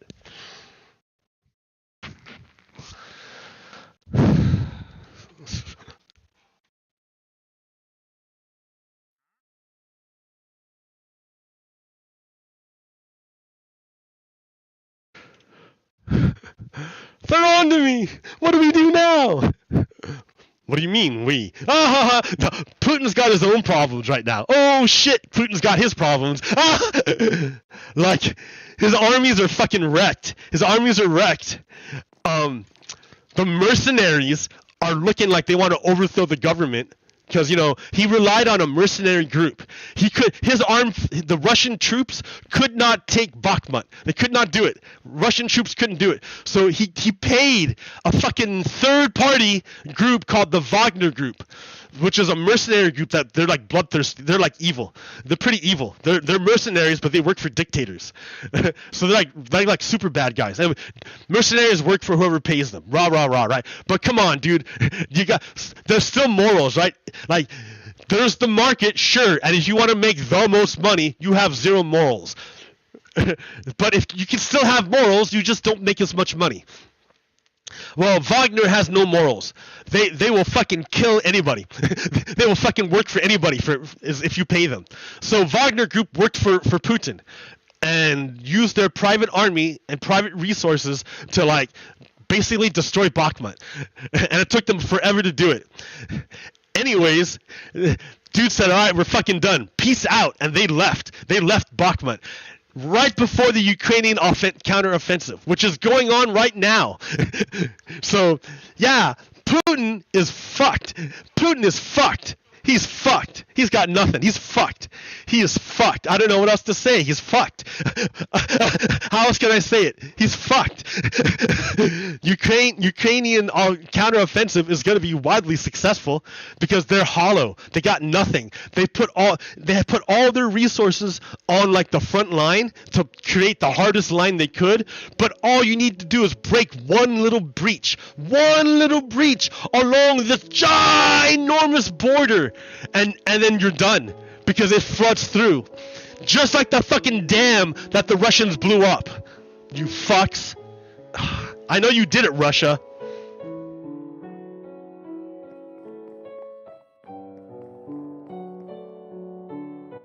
So, you know, there's nobody coming to help you, Donald Trump. You're fucked, just as fucked as Putin. So, remember how I told you Rupert Murdoch owns the Wall Street Journal? And Rupert Murdoch is allied with the Confederates and they want to overthrow the government too? Well, it's not that Rupert Murdoch is allied with the Confederates, it's that Rupert Murdoch wants what's good for Rupert Murdoch. For billionaires. He wants what's good for oligarchy because he's an oligarch. And for oligarchs, the issue is that democracy gets in the way of their power. They're trying to concentrate power into their hands, and democracy is an impediment. It stops them from doing that. So they try in every way to diminish the power of democracy and boost the power of oligarchy. So you can see this, and Rupert Murdoch owns media all throughout Australia, the UK, and now throughout the US. In fact, his use of the media is what helped convince enough Britons to vote against their own best interests and leave the EU. If it wasn't for the fucking constant foghorn of disinformation from Rupert Murdoch publications, the UK would not have left the EU, and we would have all been better for it.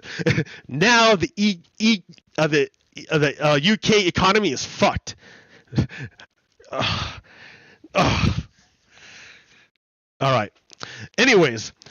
Back to Rupert Murdoch, who's the source of the fucking problem. One of the problems. He's an oligarch. He owns the Wall Street Journal.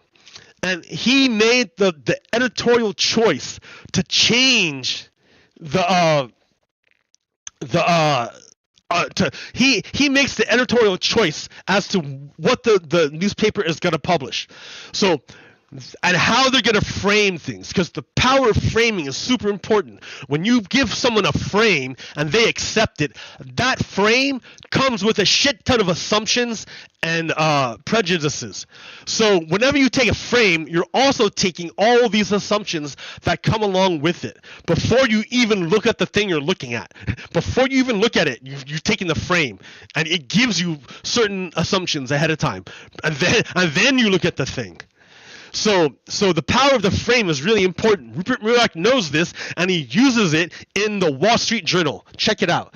When it was Clinton's deal, this is what he said. Clinton's emails. A criminal charge is justified. Hillary's explanations look increasingly contrived as evidence of malfeasance mounts day by day. What ended up happening was that it was a big fucking nothing. It was nothing. It was over nothing. It turned out to be over, 3 lines, 3 emails, on which there was a line, and on which, there was a little tiny line on which was tiny little parentheses and a little lowercase c on it. That was it. It was a bunch of fucking nothing. And the Wall Street Journal is calling for indictments and criminal prosecution against Clinton. All right.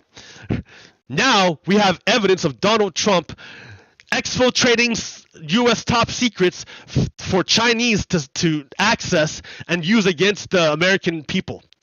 We have total fucking evidence of this. Photographic evidence, witnesses, recorded documents, like uninsurmountable evidence that this happened. It's irrefutable that this happened. You can't deny this has happened. And what does the Wall Street Journal say? A destructive Trump indictment. Do prosecutors understand the forces they are unleashing? What? What the fuck kind of frame is that? In the most benign circumstance with Clinton, they applied the most evil frame possible. In the most evil circumstance possible, the betrayal of the United States, the Wall Street Journal gives the nicest possible frame, that it's the government overreacting. Holy shit! Rupert Murdoch is on Team China.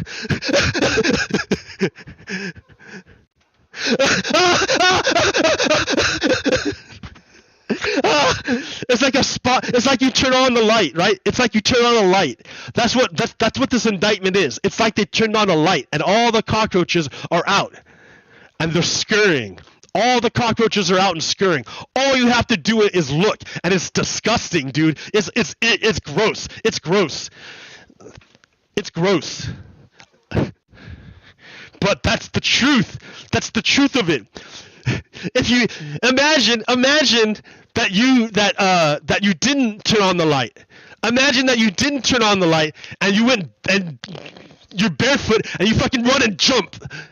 You jump into the middle of the kitchen.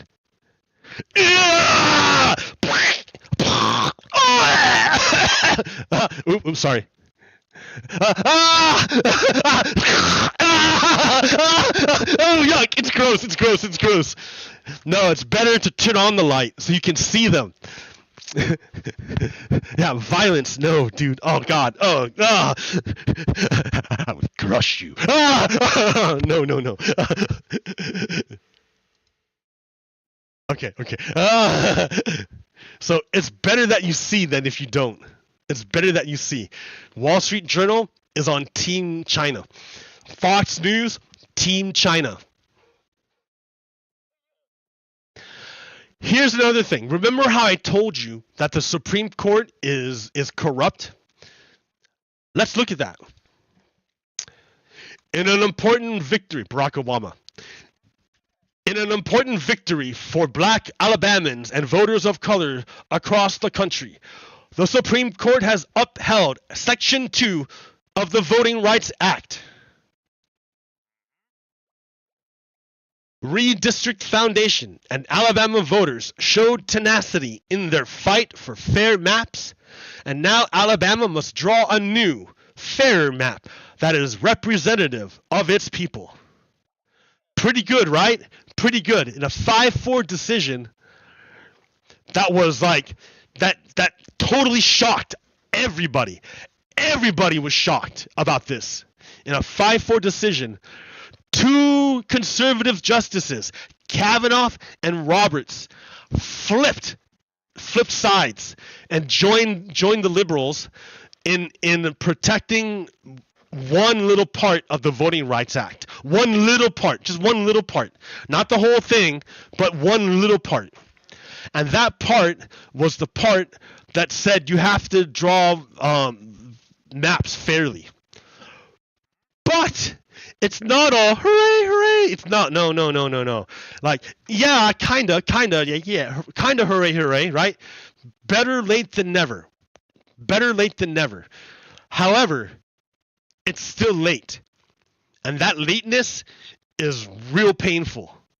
That lateness is what gave the House to the Republicans.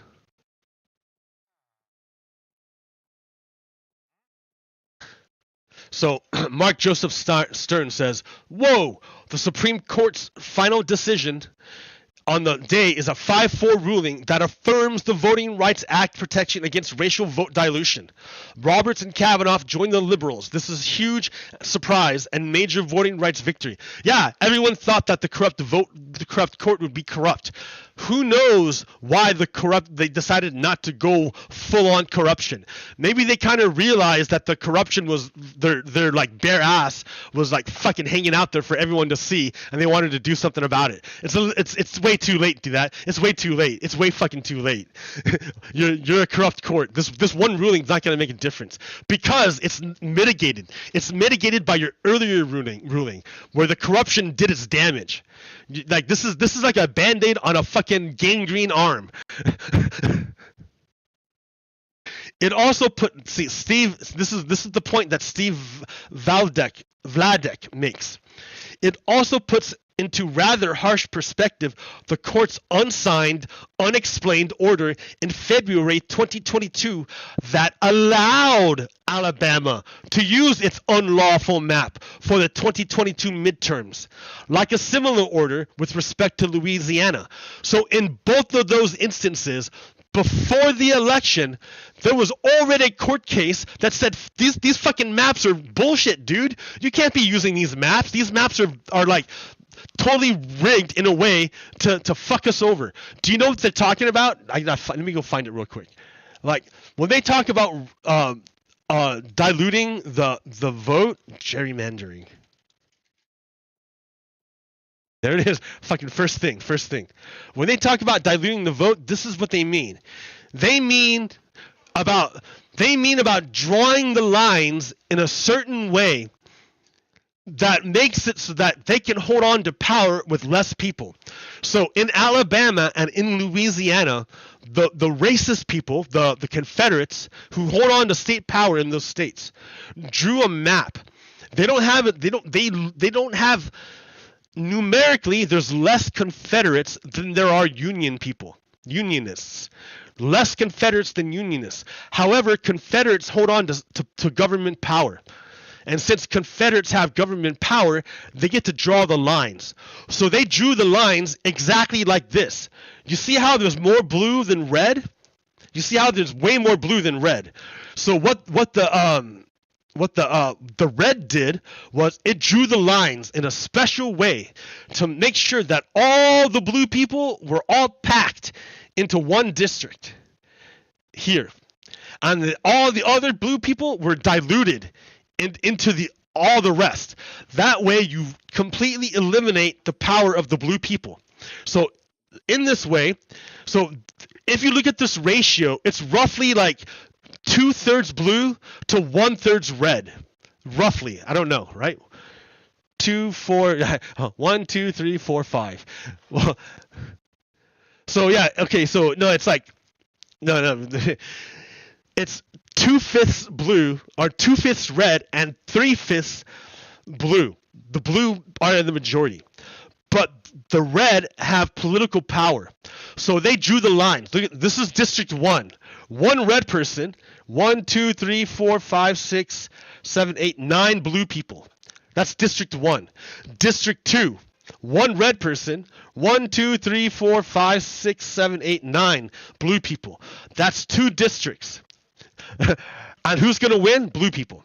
Now we have 3 more districts left, right? So how do they draw the lines? You got 1, 2, 3, 4 blue people, and you got 1, 2, 3, 4, 5, 6 red people. Red wins. You got 1, 2, 3, 4 blue people. 1, 2, 3, 4, 5, 6. Red wins. You got 1, 2, 3, 4 blue people. You got 1, 2, 3, 4, 5, 6 red people. Red wins. Red is the majority in government. Red makes all the laws. Red controls everything. You see how bad that is? That's fucked up. That's fucked up. You can't do that. That's obviously racial gerrymandering. If red people tend to be white people and blue people tend to be black people, this is fucking obvious racial gerrymandering. So there are secret orders in the court that were done. Let's see. Oh, go back to this one. Oh, I lost it, dude. Yeah, no, Alabama. There were secret orders in the court in February 2022 that said those illegal maps are A-OK. Oh, sorry. No. Those illegal maps are okay. Go ahead and use your illegal, fucked up, racist maps. Go ahead. We don't know who wrote it. It's not signed even. It's just a secret order from the court. So that's how the corruption is done, in the dark. So...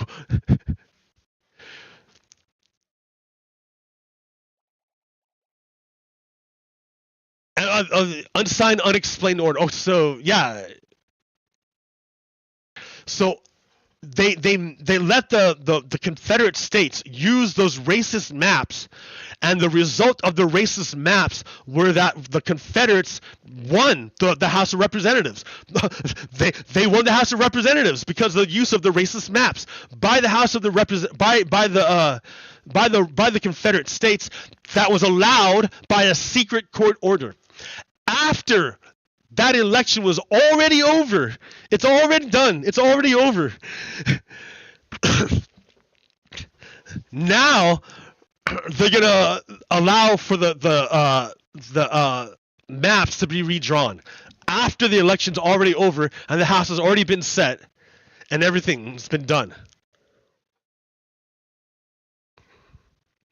The U.S. Supreme Court is corrupt. Oh, look. Our majority was built on the backs of violations of the Voting Rights Act. It's not just me saying it. Look at the date, dude. Look at oh, I can't look from there, but yeah, it would have changed the it would have changed Alabama, Louisiana, and North Carolina. It would have changed the races. The races would have been changed from solid Republican to a toss-up. Solid Republican to a toss-up. Solid Republican to a toss-up. Solid Republican to a toss-up. Toss-up to lean Democrat. So, yeah, the only reason why the House of Representatives is controlled by Republicans is because the Supreme Court in 2022 let them use racist maps. That, in combination with getting a fucking fraud by the name of George Santos and using fucking fraud money to get him elected to the House of Representatives. That's the only reason. They fucking cheated their way into power. Because they literally cheated their way to power. Why would the Republicans do something like that? Because there is no limit to what Republicans will do to protect their power and destroy those who threaten it. Even if it means ripping our country apart and shredding public faith in the institutions that hold our republic together, our democracy together. I gotta fucking change this. I'm not gonna repeat his bullshit. Yeah, how do I? Oh yeah, that's the new way. The new way. It's the new way. Okay, get rid of you. Edit you. Oh yeah, look at that. Let me fix this.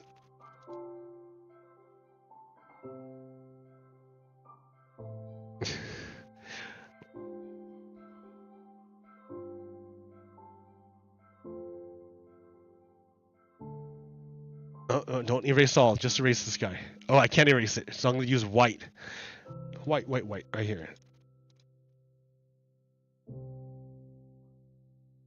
No, too far up. Good enough. Good enough. Republicans will do.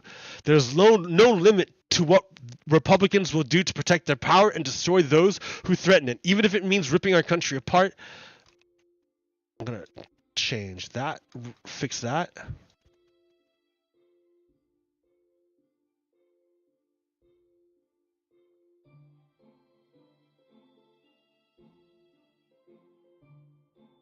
Oh shit.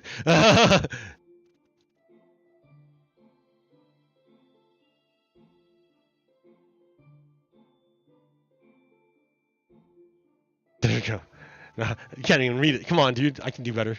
Oh no, what happened? There it is. Alright, undo all that.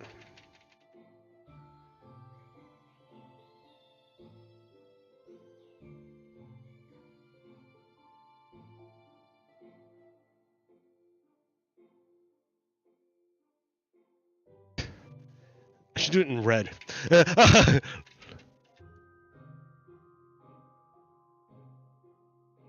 Fix your statement, Marco Rubio.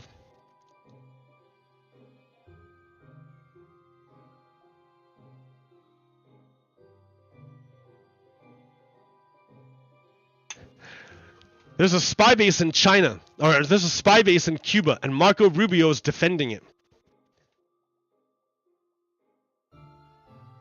There's a spy base in China, and Marco Rubio is defending the best source of information for that Chinese spy base. That's Donald Trump. Donald Trump is the best source of information, of secret information, for the Chinese government. Marco Rubio is defending them.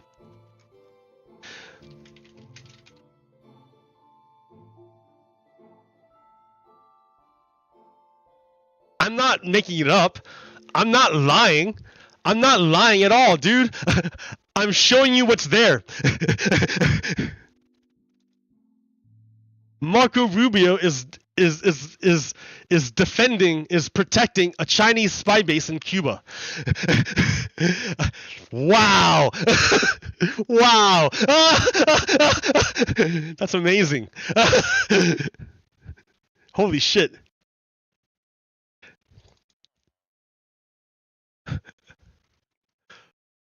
Focusing on anything that will help the country. The GOP. Hunter Biden's dick. The GOP is slobbering all over that shit.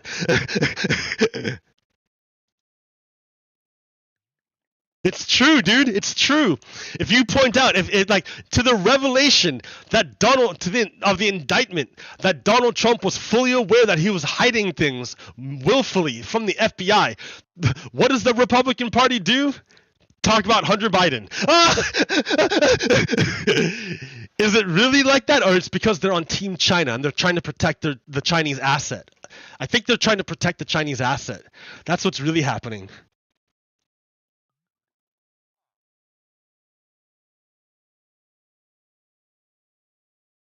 As he was going to the White House. Oh no. What are you doing? $5 million to settle fraud claims about his fake university. Shortly thereafter, he had to pay a multi-million-dollar.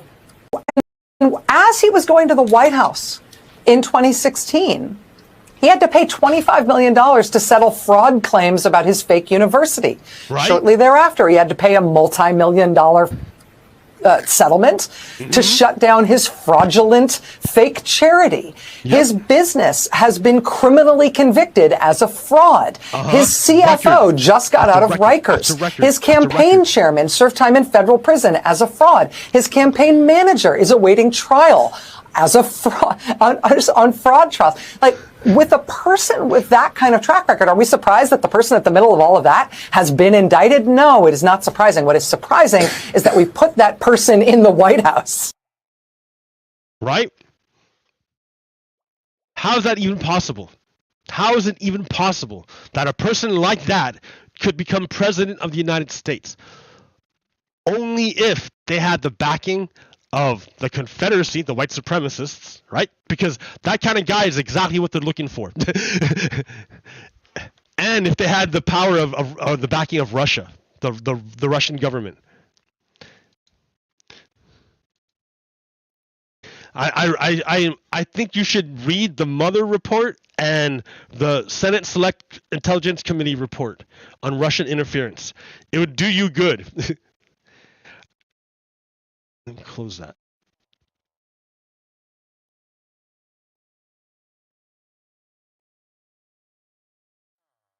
Okay, what else do I got? So much. So much.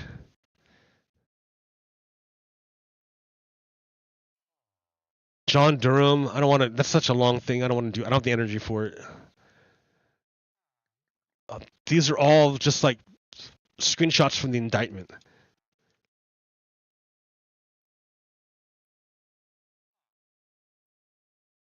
That's her. That's Elsie Stefanik. Again, she's rooting for China. So she's like, go China, attack those Americans. Okay.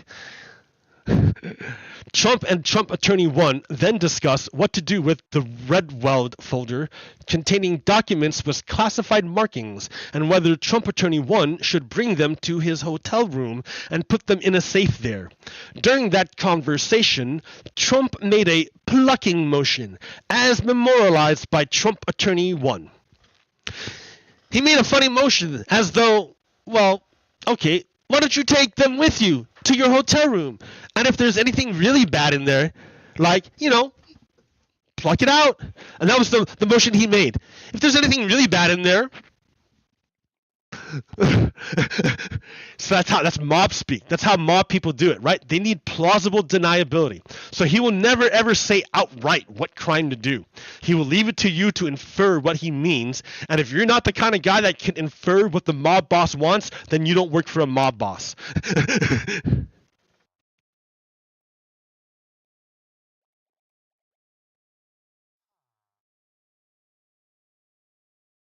Upon greeting the writer, publisher, and 2 of his staff members, Trump stated, "Look what I found. This was Miley's plan of attack. Read it and just show it's interesting." Later in the interview, Trump engaged in the following exchange. Well, with Miley, let me see that. Oh yeah, so apparently he had Miley spied upon and had a report given back to him. Because he's like saying like Miley did all this shit. Can you believe it? And I don't know what Miley did, right? I don't know what he's referring to. It's all top secret. I don't know what he's referring to, but it sounds like he had his spy people spy on Miley to see what Miley was doing and then report back to Trump. So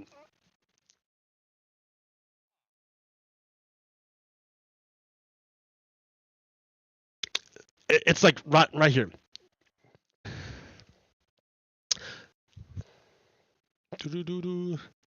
It's highly. I just found it. Isn't it amazing? This totally wins my case. Except it is like highly confidential. Secret. This is secret information. Look at this. You attack and. By the way, isn't this incredible? Yeah.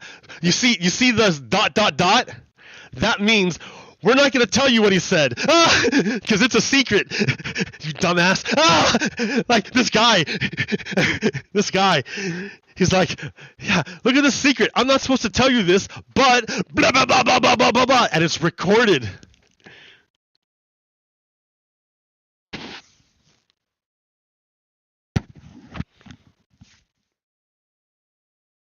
Like, I just don't, like,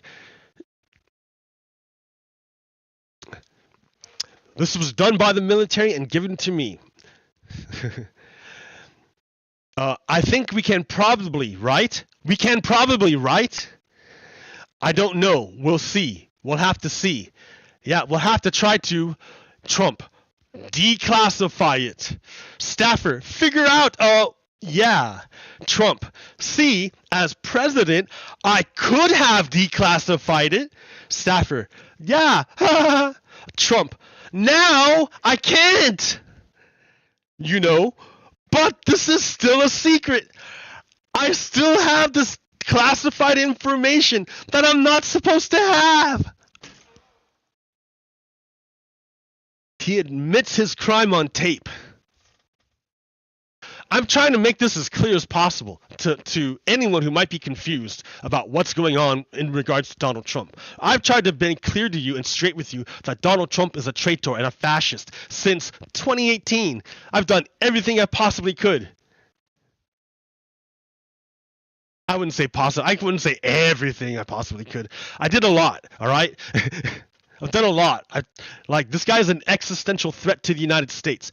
Do you understand what that means? Do you know the word existential? Existence. A threat to the existence of the United States. Donald Trump is an existential threat to the United States, which I recognized like a week after he became president.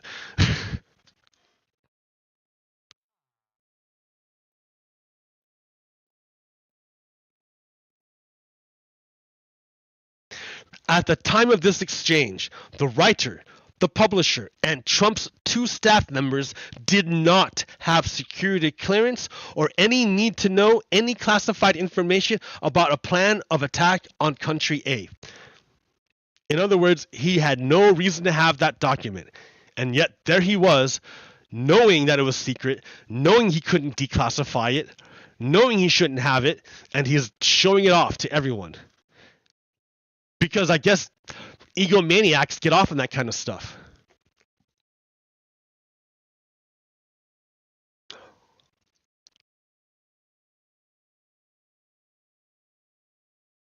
Willful retention of national defense information. Yeah. Top secret, no foreign special handling, all these documents, all these things. I don't know if this, what? Top secret. No foreign. Document dated June 2020 concerning nuclear capabilities of a foreign country. Dude is basically stole nuclear secrets. He stole nuclear secrets. He stole nuclear secrets and gave them to the Chinese. Like, Donald Trump stole nuclear secrets and gave them to the Chinese. This is why it's called a speaking indictment. It's because it wants you, it's talking to you, and it's telling you a story. This is the story it's telling you. Donald Trump stole U.S. secrets and gave them to the Chinese. He didn't do it on purpose. He didn't on purpose go knock knock. Hey Chinese, let's make a deal and like blah blah blah. He did do that, but not like that. He did say hey, let's make a deal with a bunch of other stuff but he didn't make a specific deal with relation to the stolen U.S. secrets. He didn't make a specific deal. What he did do was all the work China couldn't do for themselves. China had no way of getting in there.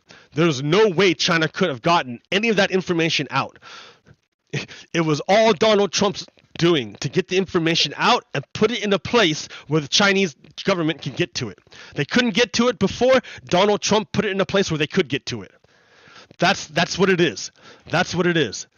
And then China, once they understood our capabilities and our weaknesses, started wagging their dick about Taiwan.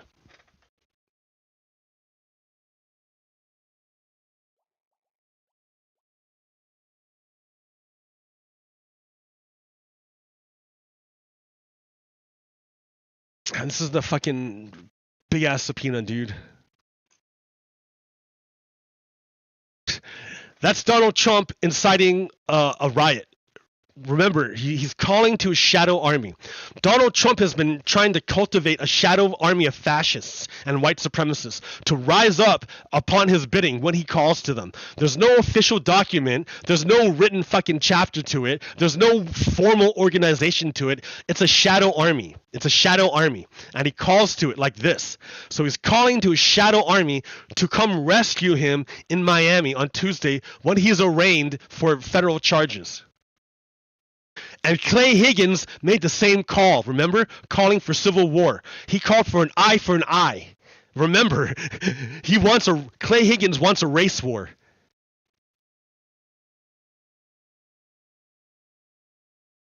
Oh, dude, where was I? I got 99 problems, but a felony ain't one. So JD Vance says, maybe you disagree. Maybe you think he should have kept the documents in a safe. No, he shouldn't have them. Fine. then go vote against him. No, dude, no. See, JD Vance is like a lawyer, so he knows full well how to use the language in his favor.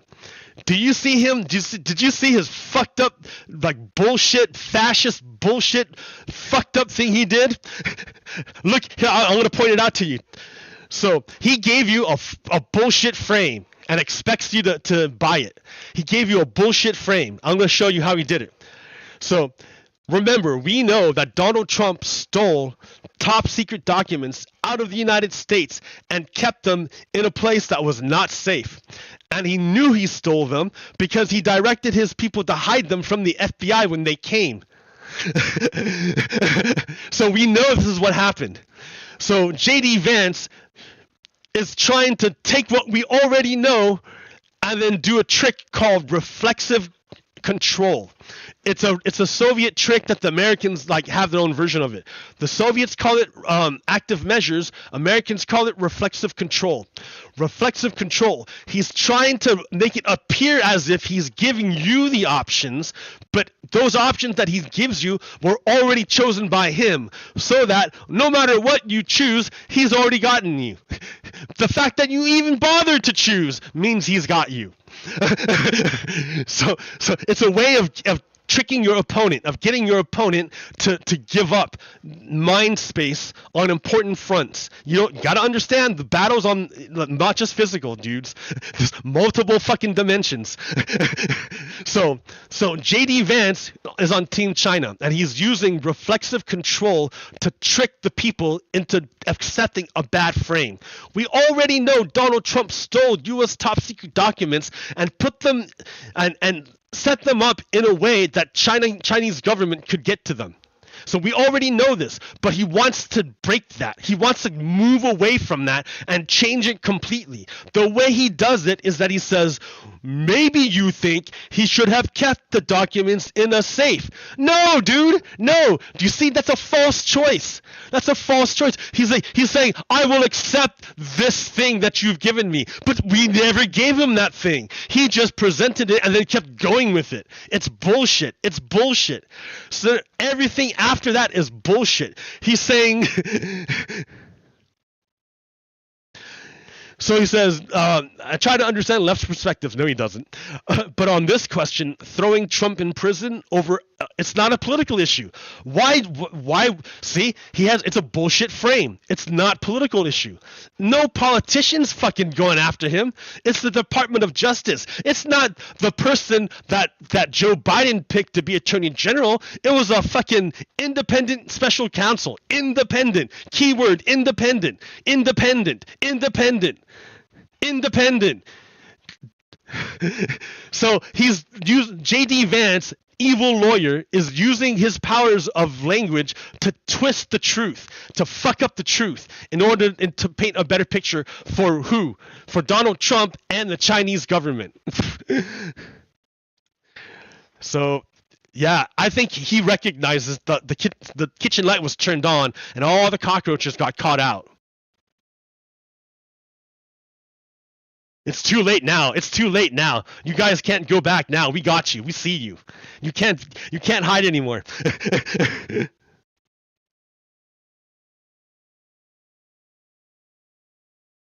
What's this?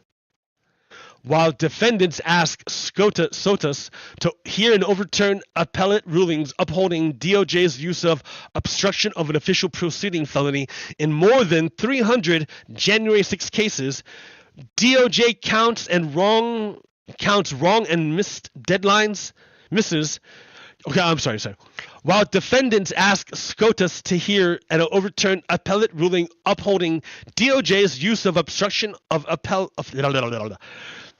they missed a deadline. They missed a deadline.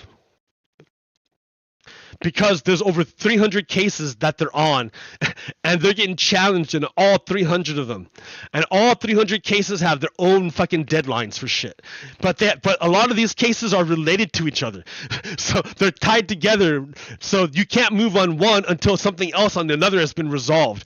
It's all fucking tangled web. It's crazy complicated. So, like, yeah, it's tough. Kelly Sorelli is not competent to stand for trial. So Kelly Sorelli is one of the lead people who organized the Oath Keepers to overthrow the government on January 6th. Stuart Rose, her accomplice, was already sentenced to 18 years in prison. And she was going to go on trial, but she has been found not competent. She's not competent.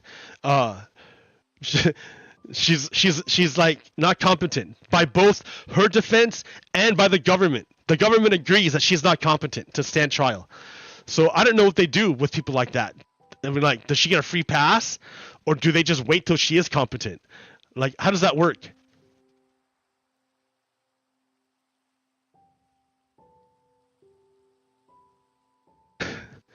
Clinton gets impeached for lying about a sexual encounter. Republicans scream, "Lock him up!" Trump is indicted or about to be indicted for espionage, conspiracy, obstruction, tax evasion, wire fraud, insurrection, sedition, sexual assault, and also trying to steal an election. Republicans say, "I'm still voting for him." Why? Why? Because he represents he hasn't betrayed the Confederate Republic. All of these crimes here that are listed are all crimes against who? The United States. None of them are crimes against the Confederate Republic. That's why they're okay with him. That's why the Confederates will still vote for him, because he is still loyal to the Confederacy. He has never betrayed the Confederacy. He has never broken a Confederate law.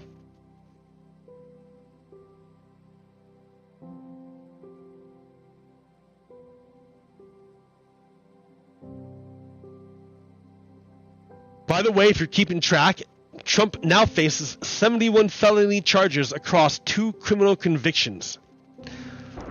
But remember, all of those felony charges are against who? Citizens of the United States. Who are they not against? Citizens of the Confederacy. Citizens of the Confederate Republic. Subjects of the Confederate Republic. The elites of the Confederate Republic, because that's really who that matters. None of them are against the elites of the Confederate Republic. Donald Trump has never betrayed the Confederate Republic. Therefore, Donald Trump still has full support of the Confederacy. They're all behind him because he has never betrayed them. He betrayed the United States for sure, if you thought he was one of us. But he has never betrayed the Confederacy.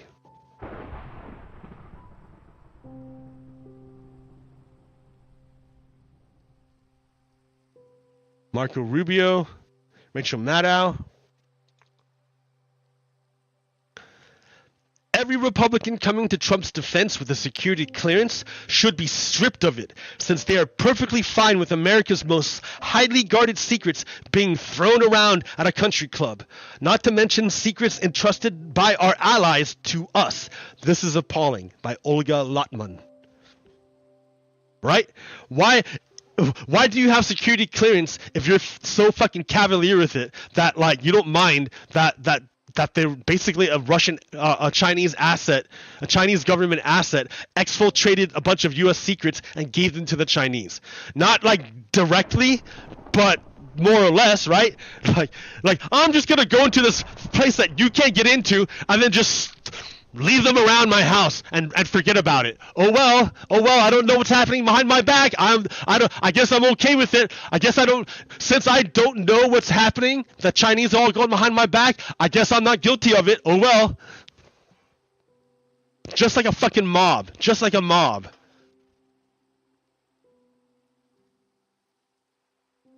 Russia used state-funded propaganda outlet to whip up support for the Freedom Convoy and undermine the Trudeau government. Yup, remember when a bunch of fucking truckers all went to like the capital city, the big cities of Canada, and tried to like clog it up, and they were in Ottawa and they fucking clogged up the whole city for like weeks and weeks. People couldn't fucking move around because why? Because a bunch of right-wing ass truckers tried to overthrow the government. Basically Homegrown protesters who participated in Canada's quote-quote freedom convoy last year had no idea, but Russia used state-funded propaganda outlets in an effort to exploit their grievances, amplify social divisions, and delegitimize the Trudeau government. Russia state-funded propaganda outlet Russia Today, RT, produced a higher volume of convoy-related coverage than any other international media outlet. Fox News stepped up, produced the second highest amount of coverage just as Russia propaganda decreased. Because Fox News and Russia are in tandem, dude. They work together. They're on the same team. Confederates have no problem allying with the enemies of the United States. Just like the last time. As part of its coverage, Russia Today sent correspondents to do on-the-ground reporting in Canada, which mostly consisted of interviews with convoy organizers and supporters. So they didn't send anyone to interview the people affected by the blockage. They only affected the leaders of the convoy and the supporters of the convoy. That's it. In order to keep the convoy going, to topple the Canadian government. Russia wanted to topple the Canadian government. I mean, it's obvious, guys. It's obvious. It's so obvious. I can't believe I still have to do this.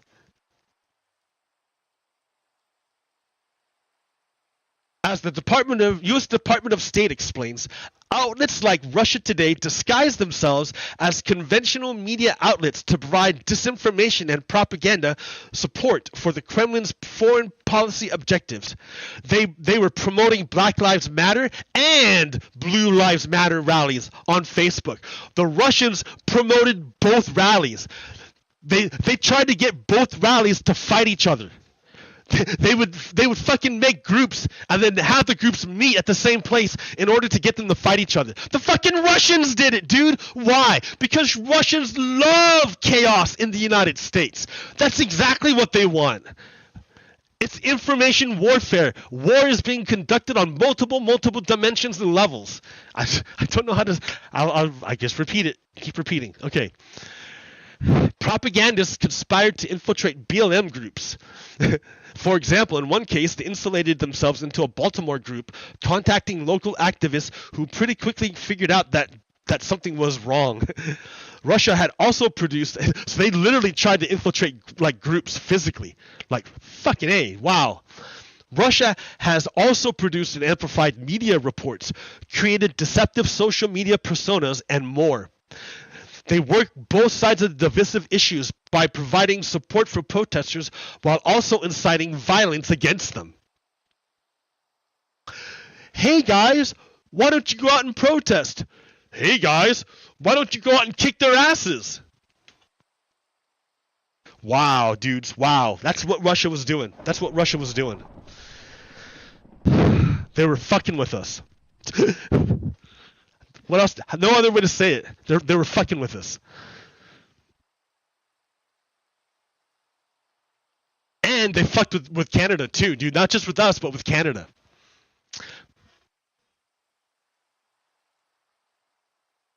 So the Russians are fucking assholes, right? They're Nazis, right? Russians are Nazis.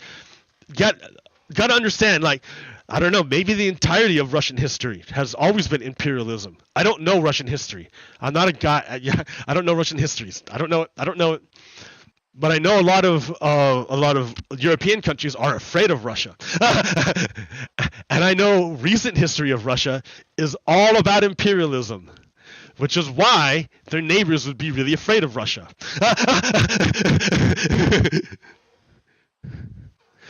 So yeah, the Russians are fucked up. So this is a situation. There's a dam upriver here. It's a big dam, right? And this is controlled by Russia. And this map isn't totally right. I think they got some of this territory back. But the Russians blew up this dam here. Like last week, they blew up the dam and flooded everything downriver. A massive flood downriver. And everything that was living in this lake Everything in this lake is being drained out. They basically fucked everything. That's water, that's everything. They fucked everything. The Russians. That shows you that Russians are not fighting a campaign of liberation. They're not trying to save people. They're not trying to help people. They're not trying to improve the situation. They're not defending the human rights of a defenseless population. No, Russia are the aggressors. Russia are being Nazis. They're being fucking cannibals. They're not cannibals. They're being like savages. It's savage. It's an uncivilized thing to fucking blow up civilian infrastructure and cause mass civilian casualties just because your army can't hold on to territory. Like you fucking just because your army can't defeat the other army, you inflict pain on the civilian population. That makes you evil, Russia. You're fucking evil. And when you're evil, everyone turns against you. Everybody turns against you. You lose all your friends. You got problems, Russia. You got problems. You need to look inward. Look at your shit. Why is your history full of imperialism? What the fuck? You got problems, Russia. What are you doing blowing up a dam? Why would you want to drown babies? What the fuck is wrong with you? Look at that shit. Why would Russia do that? The only reason Russia would do that is to cause suffering.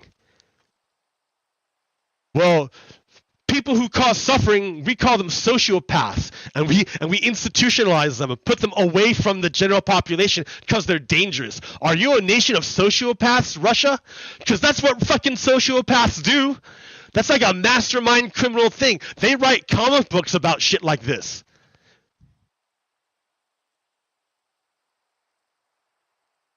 The fuck you doing, Russia?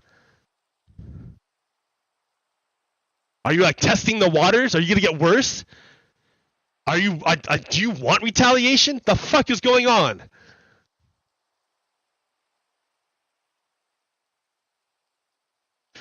So, remember, I told you that Donald Trump absolutely fucked us. Donald Trump absolutely fucked us. He fucked the United States. He did great by the Confederacy, but he fucked the United States. Jane, voter, 2018. October 2021, New York Times reported unusually high number of foreign citizens serving as U.S. government informants have been killed, arrested, or compromised by rival intelligence agencies. The documents recovered from Mar-a-Lago contain info pertinent to human intelligence. U.S. feared Trump files put spies at risk. So in other words, all the information that Trump exfiltrated out of the United States and gave to our enemies used to cull our information network. We had this great information network out there in order to know what the fuck is going on. I don't know what's going on the other side of the world. I don't know what's going on in these countries. These countries talk like this, but does I really mean that? I gotta know what's actually fucking happening in there. So I gotta have people inside to fucking tell me what's going on, dude. Because their government's saying one thing, and that's all I'm hearing. I gotta have people on the inside to tell me what's happening. So of course I'm gonna have people all over the world, everywhere, to let me know, so I know how best to respond. You know, I want to know how best to respond. And the way I know how best to respond is if I have good information. If I have trash information, I do stupid shit like try to invade Ukraine. That's what you do when you have trash information. So it's in my best interest to make sure that all my information is good and that I have the best information available to me. I need people everywhere to give me that information. I can't trust that the governments are going to tell me the truth. I can't trust because a lot of times foreign governments have their own fucking interests and their own obligations. And so they're not necessarily going to be forthright with me. I'm not necessarily going to be forthright with them. Like that's why they have their people inside me. It's a fucking deal all over the place, right? It's all over the place. It's all over the place. But Donald Trump fucked us. We had special people in special places to get us special information when we needed to know. And Donald Trump gave that information out and gave it to our enemies. And our enemies used that to fucking snip them out, to cull them, to cut that shit off. And now it's like we lost a limb. Like someone fucking chopped off our hand, dude. Donald Trump. And so now we're trying to figure out what the fuck happened, what's going on in that country. But instead of a nice happy hand that can feel really well around the country, to feel like, wow, what's really going on in there?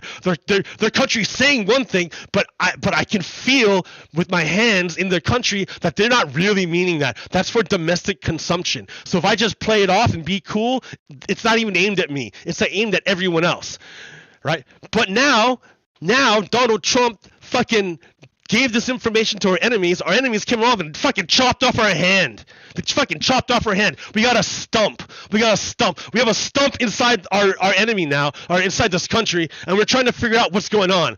But it's real hard. You know why? Because a stump has way less sensation than a hand. Donald Trump fucking chopped off our hands.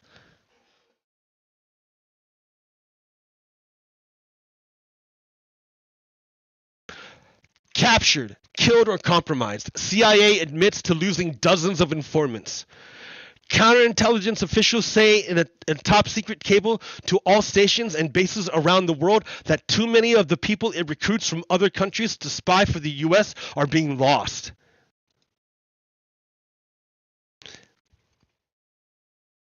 The classified documents he illegally retained began with and impacted the following: the CIA, which was responsible for foreign countries; the Department of Defense, which was responsible for the military forces needed to deter war and ensure national security. Right? The best war to fight is the one you never fight. That's the best way to win. The best way to win is to never fight. The very fucking best way to win. And the way you do that is having good information. And Donald Trump fucked us. The National Security Agency. The documents that Donald Trump had that he stole and that he gave to China included the national documents related to the National Security Agency, which is related to foreign signals intelligence and cybersecurity. So remember how I was telling you how governments talk to each other? Like they can say loud like boisterous, but on the signal channel they can put out signals that say no dudes, be cool. We're only doing this for domestic support. And then foreign governments know, okay, be cool. But if they don't hear that, then they're, oh shit's fucked up. They actually mean it, and then it starts escalating. You see? So Donald Trump compromised that. He compromised our intelligence. I mean, I can't even explain to you how bad this is. Like, I mean, can you imagine what it's like to lose a hand? Can you imagine can you imagine what it's not to never touch your child ever again? Can you imagine that? To be able to caress your child's head ever again. Can you imagine that? It's just chopped off.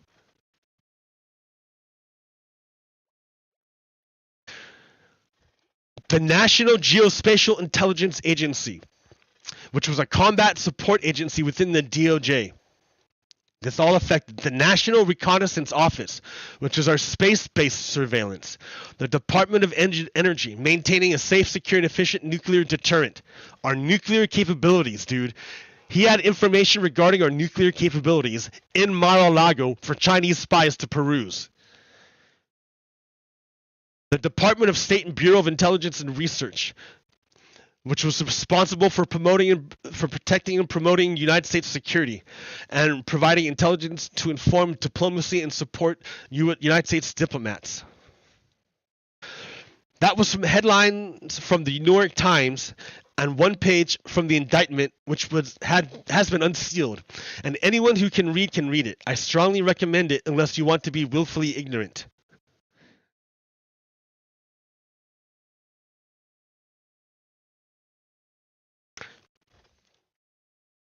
How is this even possible? First to NBC News. FBI agent who testified for Republicans was suspended over leaked sensitive information. What? First bought and paid for by maggots, now revealed to be maggot moles inside the FBI. The problem with the FBI isn't with Director Wray. The problem was with the Republican witnesses who are colluding with Trump and the House Republicans to launder biased information through Congress. So let me give you some context. Representative Jim Jordan, who is an ally of China government, Jim Jordan created a committee called the Weaponization of Government Committee, and he intends to use it. He basically, it's what it says. He's a committee weaponized to help launder and spread misinformation. It's weaponizing misinformation. His committee is intended to weaponize misinformation. So there's this there's a conspiracy theory that the FBI is secretly against Donald Trump. That's the conspiracy theory.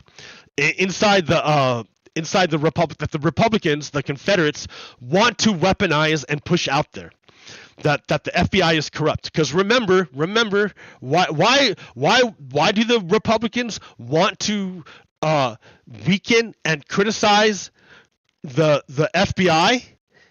Because there's no limit to what Republicans will do to protect their power and destroy those who threaten it, even if it means ripping our country apart and shredding public faith in the institutions that hold our democracy together. That's why. There's nothing they won't do. So, to go back to this. So Jim Jordan, in order to push out there to weaponize the disinformation that the FBI is corrupt against Donald Trump, he brought up this guy, this witness.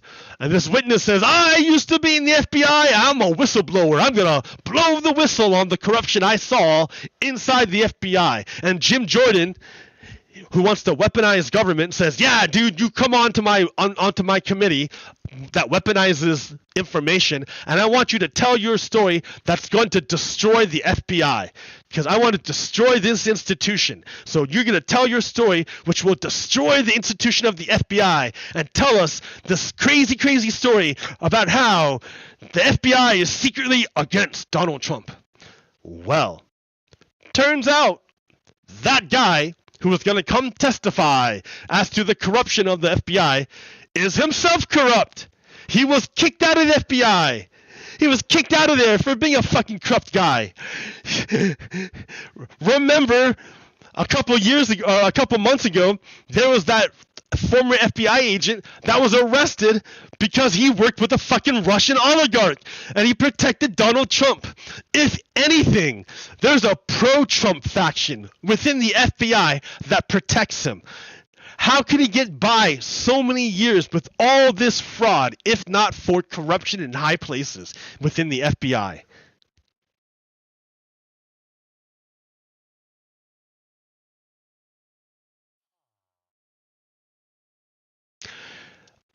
This is from the indictment. On May 23rd, 2022, Trump met with a... Oh, wait. Yeah, that's right. I already went through this. Here's Trump again inciting violence.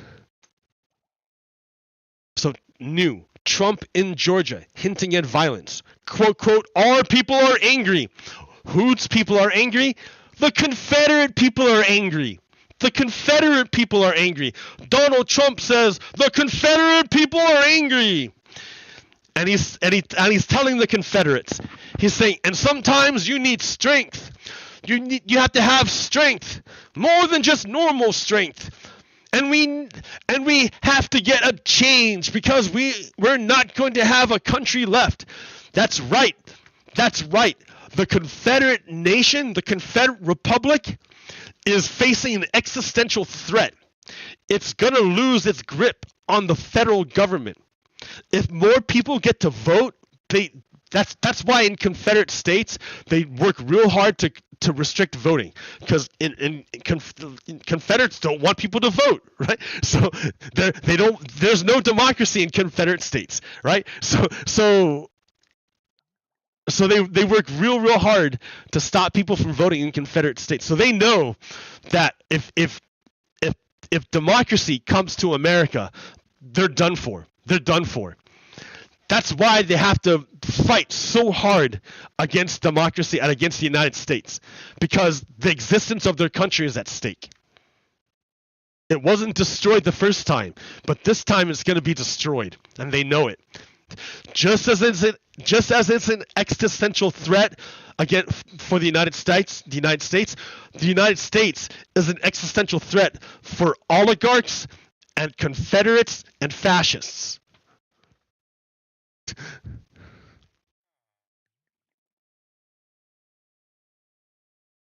I want to find that map. The map. This map is a map of anti-trans legislation, but you can also see it as a map of relative Confederate control. Places in red, the stronger the red, the more Confederate control. And Florida is like straight on fascist. They're fucking Nazis at this point down here. They're Nazis at this point. So so in the red counties, there's pressure against democracy. Pressure against democracy. When they talk about our republic, this is the Confederate Republic they're talking about, and which is opposed to democracy. They fight against democracy. Some places flip back and forth, but for the moment, right? Okay. That's how you can identify, right? It's like, are you pro-democracy or are you against democracy?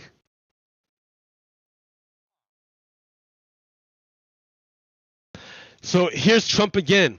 See you in Miami on Tuesday. He's calling to his shadow army to come do violence whenever possible, because the white supremacists want a race war. They want violence. That's what they're about, right? That's what they serve. That's what they serve. So if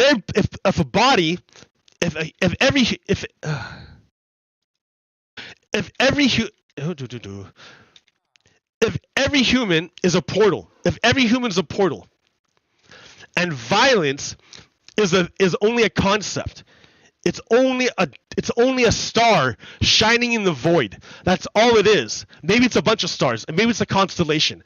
I don't know. Maybe it's a part of a constellation of a god. I don't know, right? But it doesn't exist in the material world. It's not here. It's a concept. It's a concept. It's only made real when your body is used as a portal to change a concept into physical material reality. Only when it flows through a human does this idea of violence become a real thing. Given birth, given life. You take human life and give form to it. The concept and given form. That's the idea I've been trying to tell you this whole time. You have to control your portal. You have to be able to control your portal. They, the white supremacists like Donald Trump, constantly trying to call out of their people the expression of violence. Constantly. Listen to them. They're constantly calling to their people, to their Confederate Republic, to their people. Donald Trump has broken all these laws of the United States, but he has never betrayed the Confederate Republic. That's why they're still behind him. That's why they still back him. Because the Confederate Republic is real. It's real. It's real.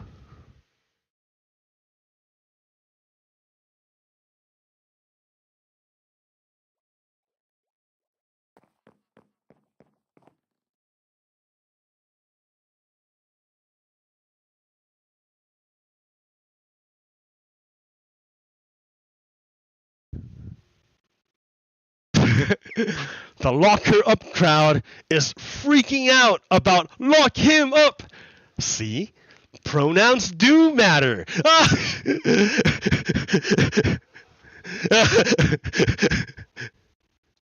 All right, all right. Yeah, see, fascists never talk in good faith. Of course pronouns matter, right? They never meant it when they said pronouns don't matter. Like,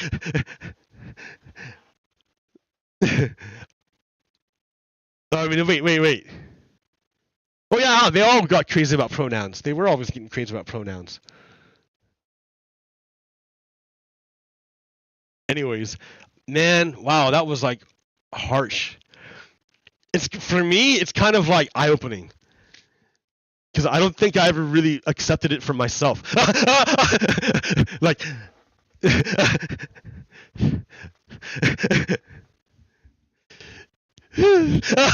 whoa!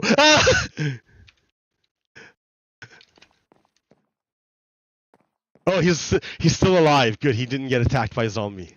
Or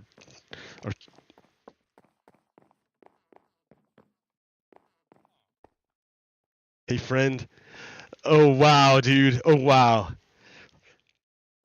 The entire all these members of Congress are on Team China, and they did something that Chinese government could never ever do by themselves. They fucking stole a fuck ton of U.S. secrets. I mean, China has a base in Cuba.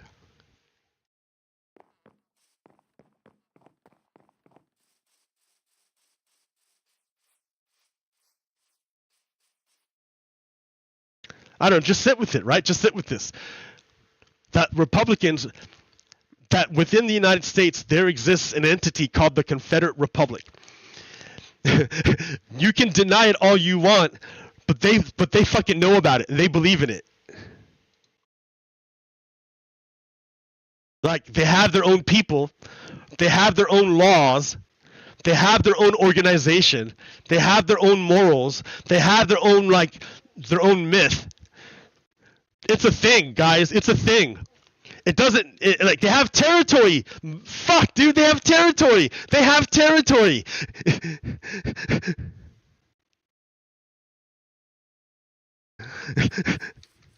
It's a thing. They won't say it, but they say it.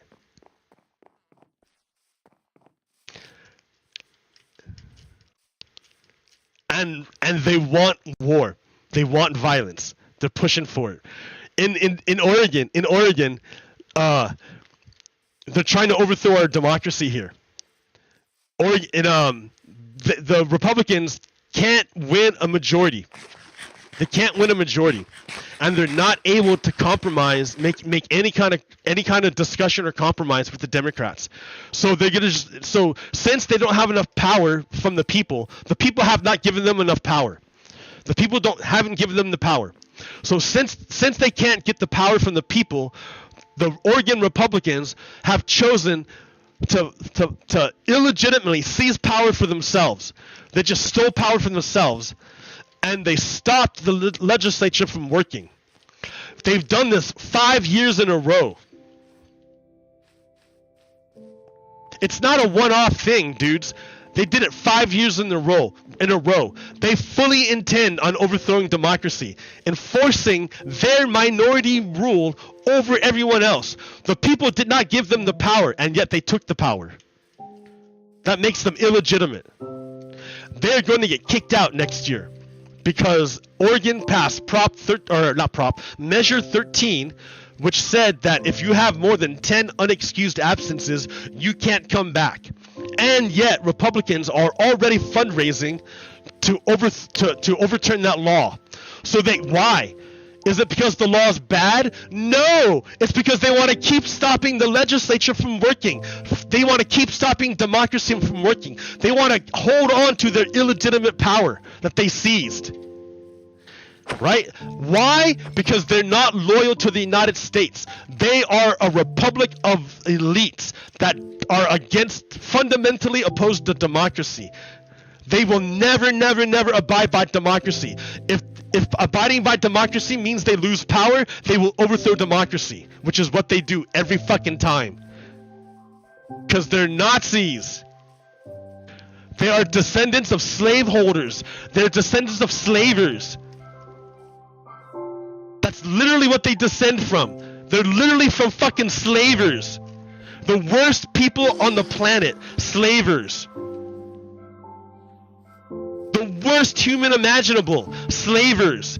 A human that would enslave another human. The worst kind of human possible.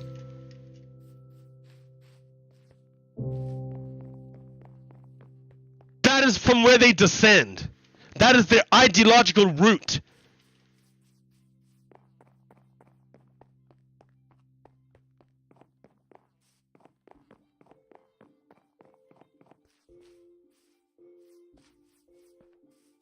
So yes, Oregon, too, has its own personal drama.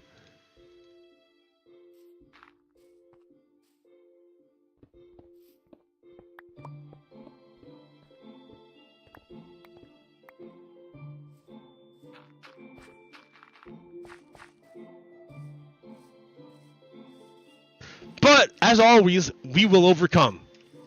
Fuck those Nazis.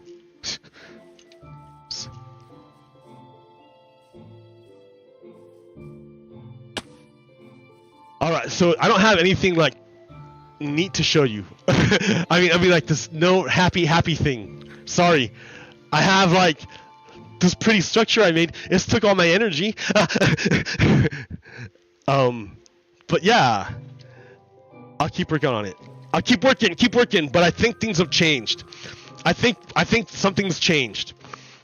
The kitchen light got turned on, and all the roaches were caught out on the floor. Everyone got a big fat eyeful of all the roaches on the floor. Go ahead and deny it, but I'm not walking out there in the dark, barefoot.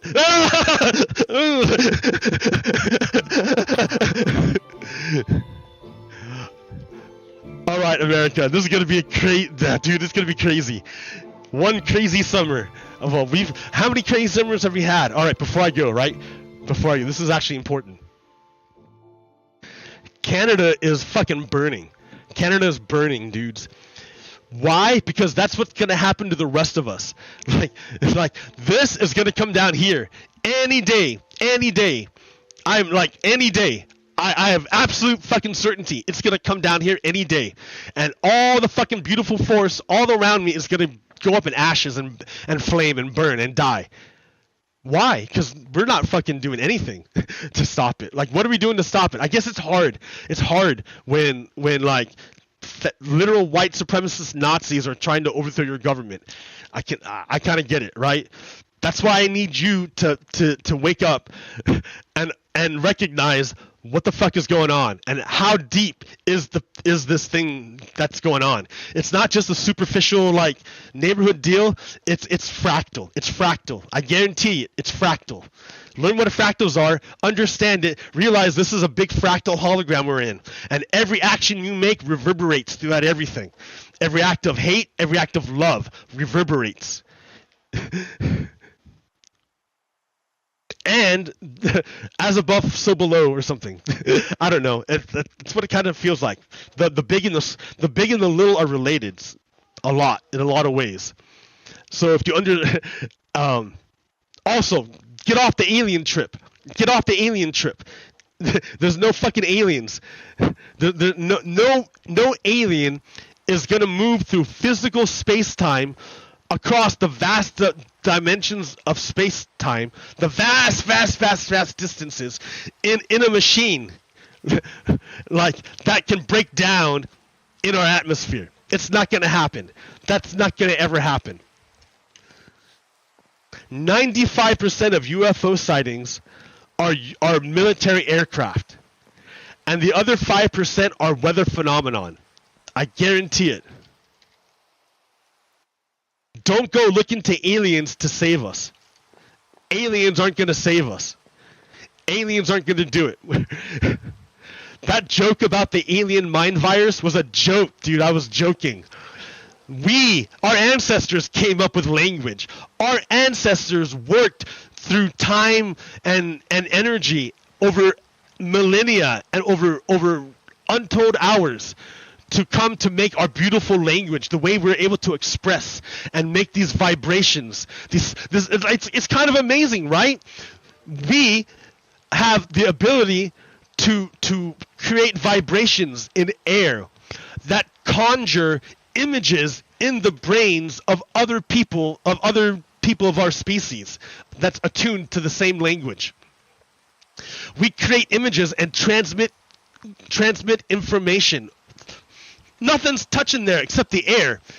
And yet we're able to use vibrations through the air to transmit information from one interior to another interior. You cannot do. I cannot put my inside into that inside. Can't do it. Boom, boom, boom. Not gonna work. But through words, I can transmit the spirit. It's amazing. Language is amazing. It came entirely from within us. It's not aliens. It's not aliens.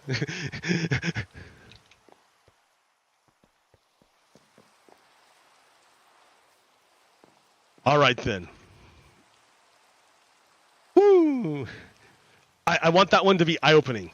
I want you to see. Okay, I think that will do it for me. Until next time, Pogokiro out. Peace.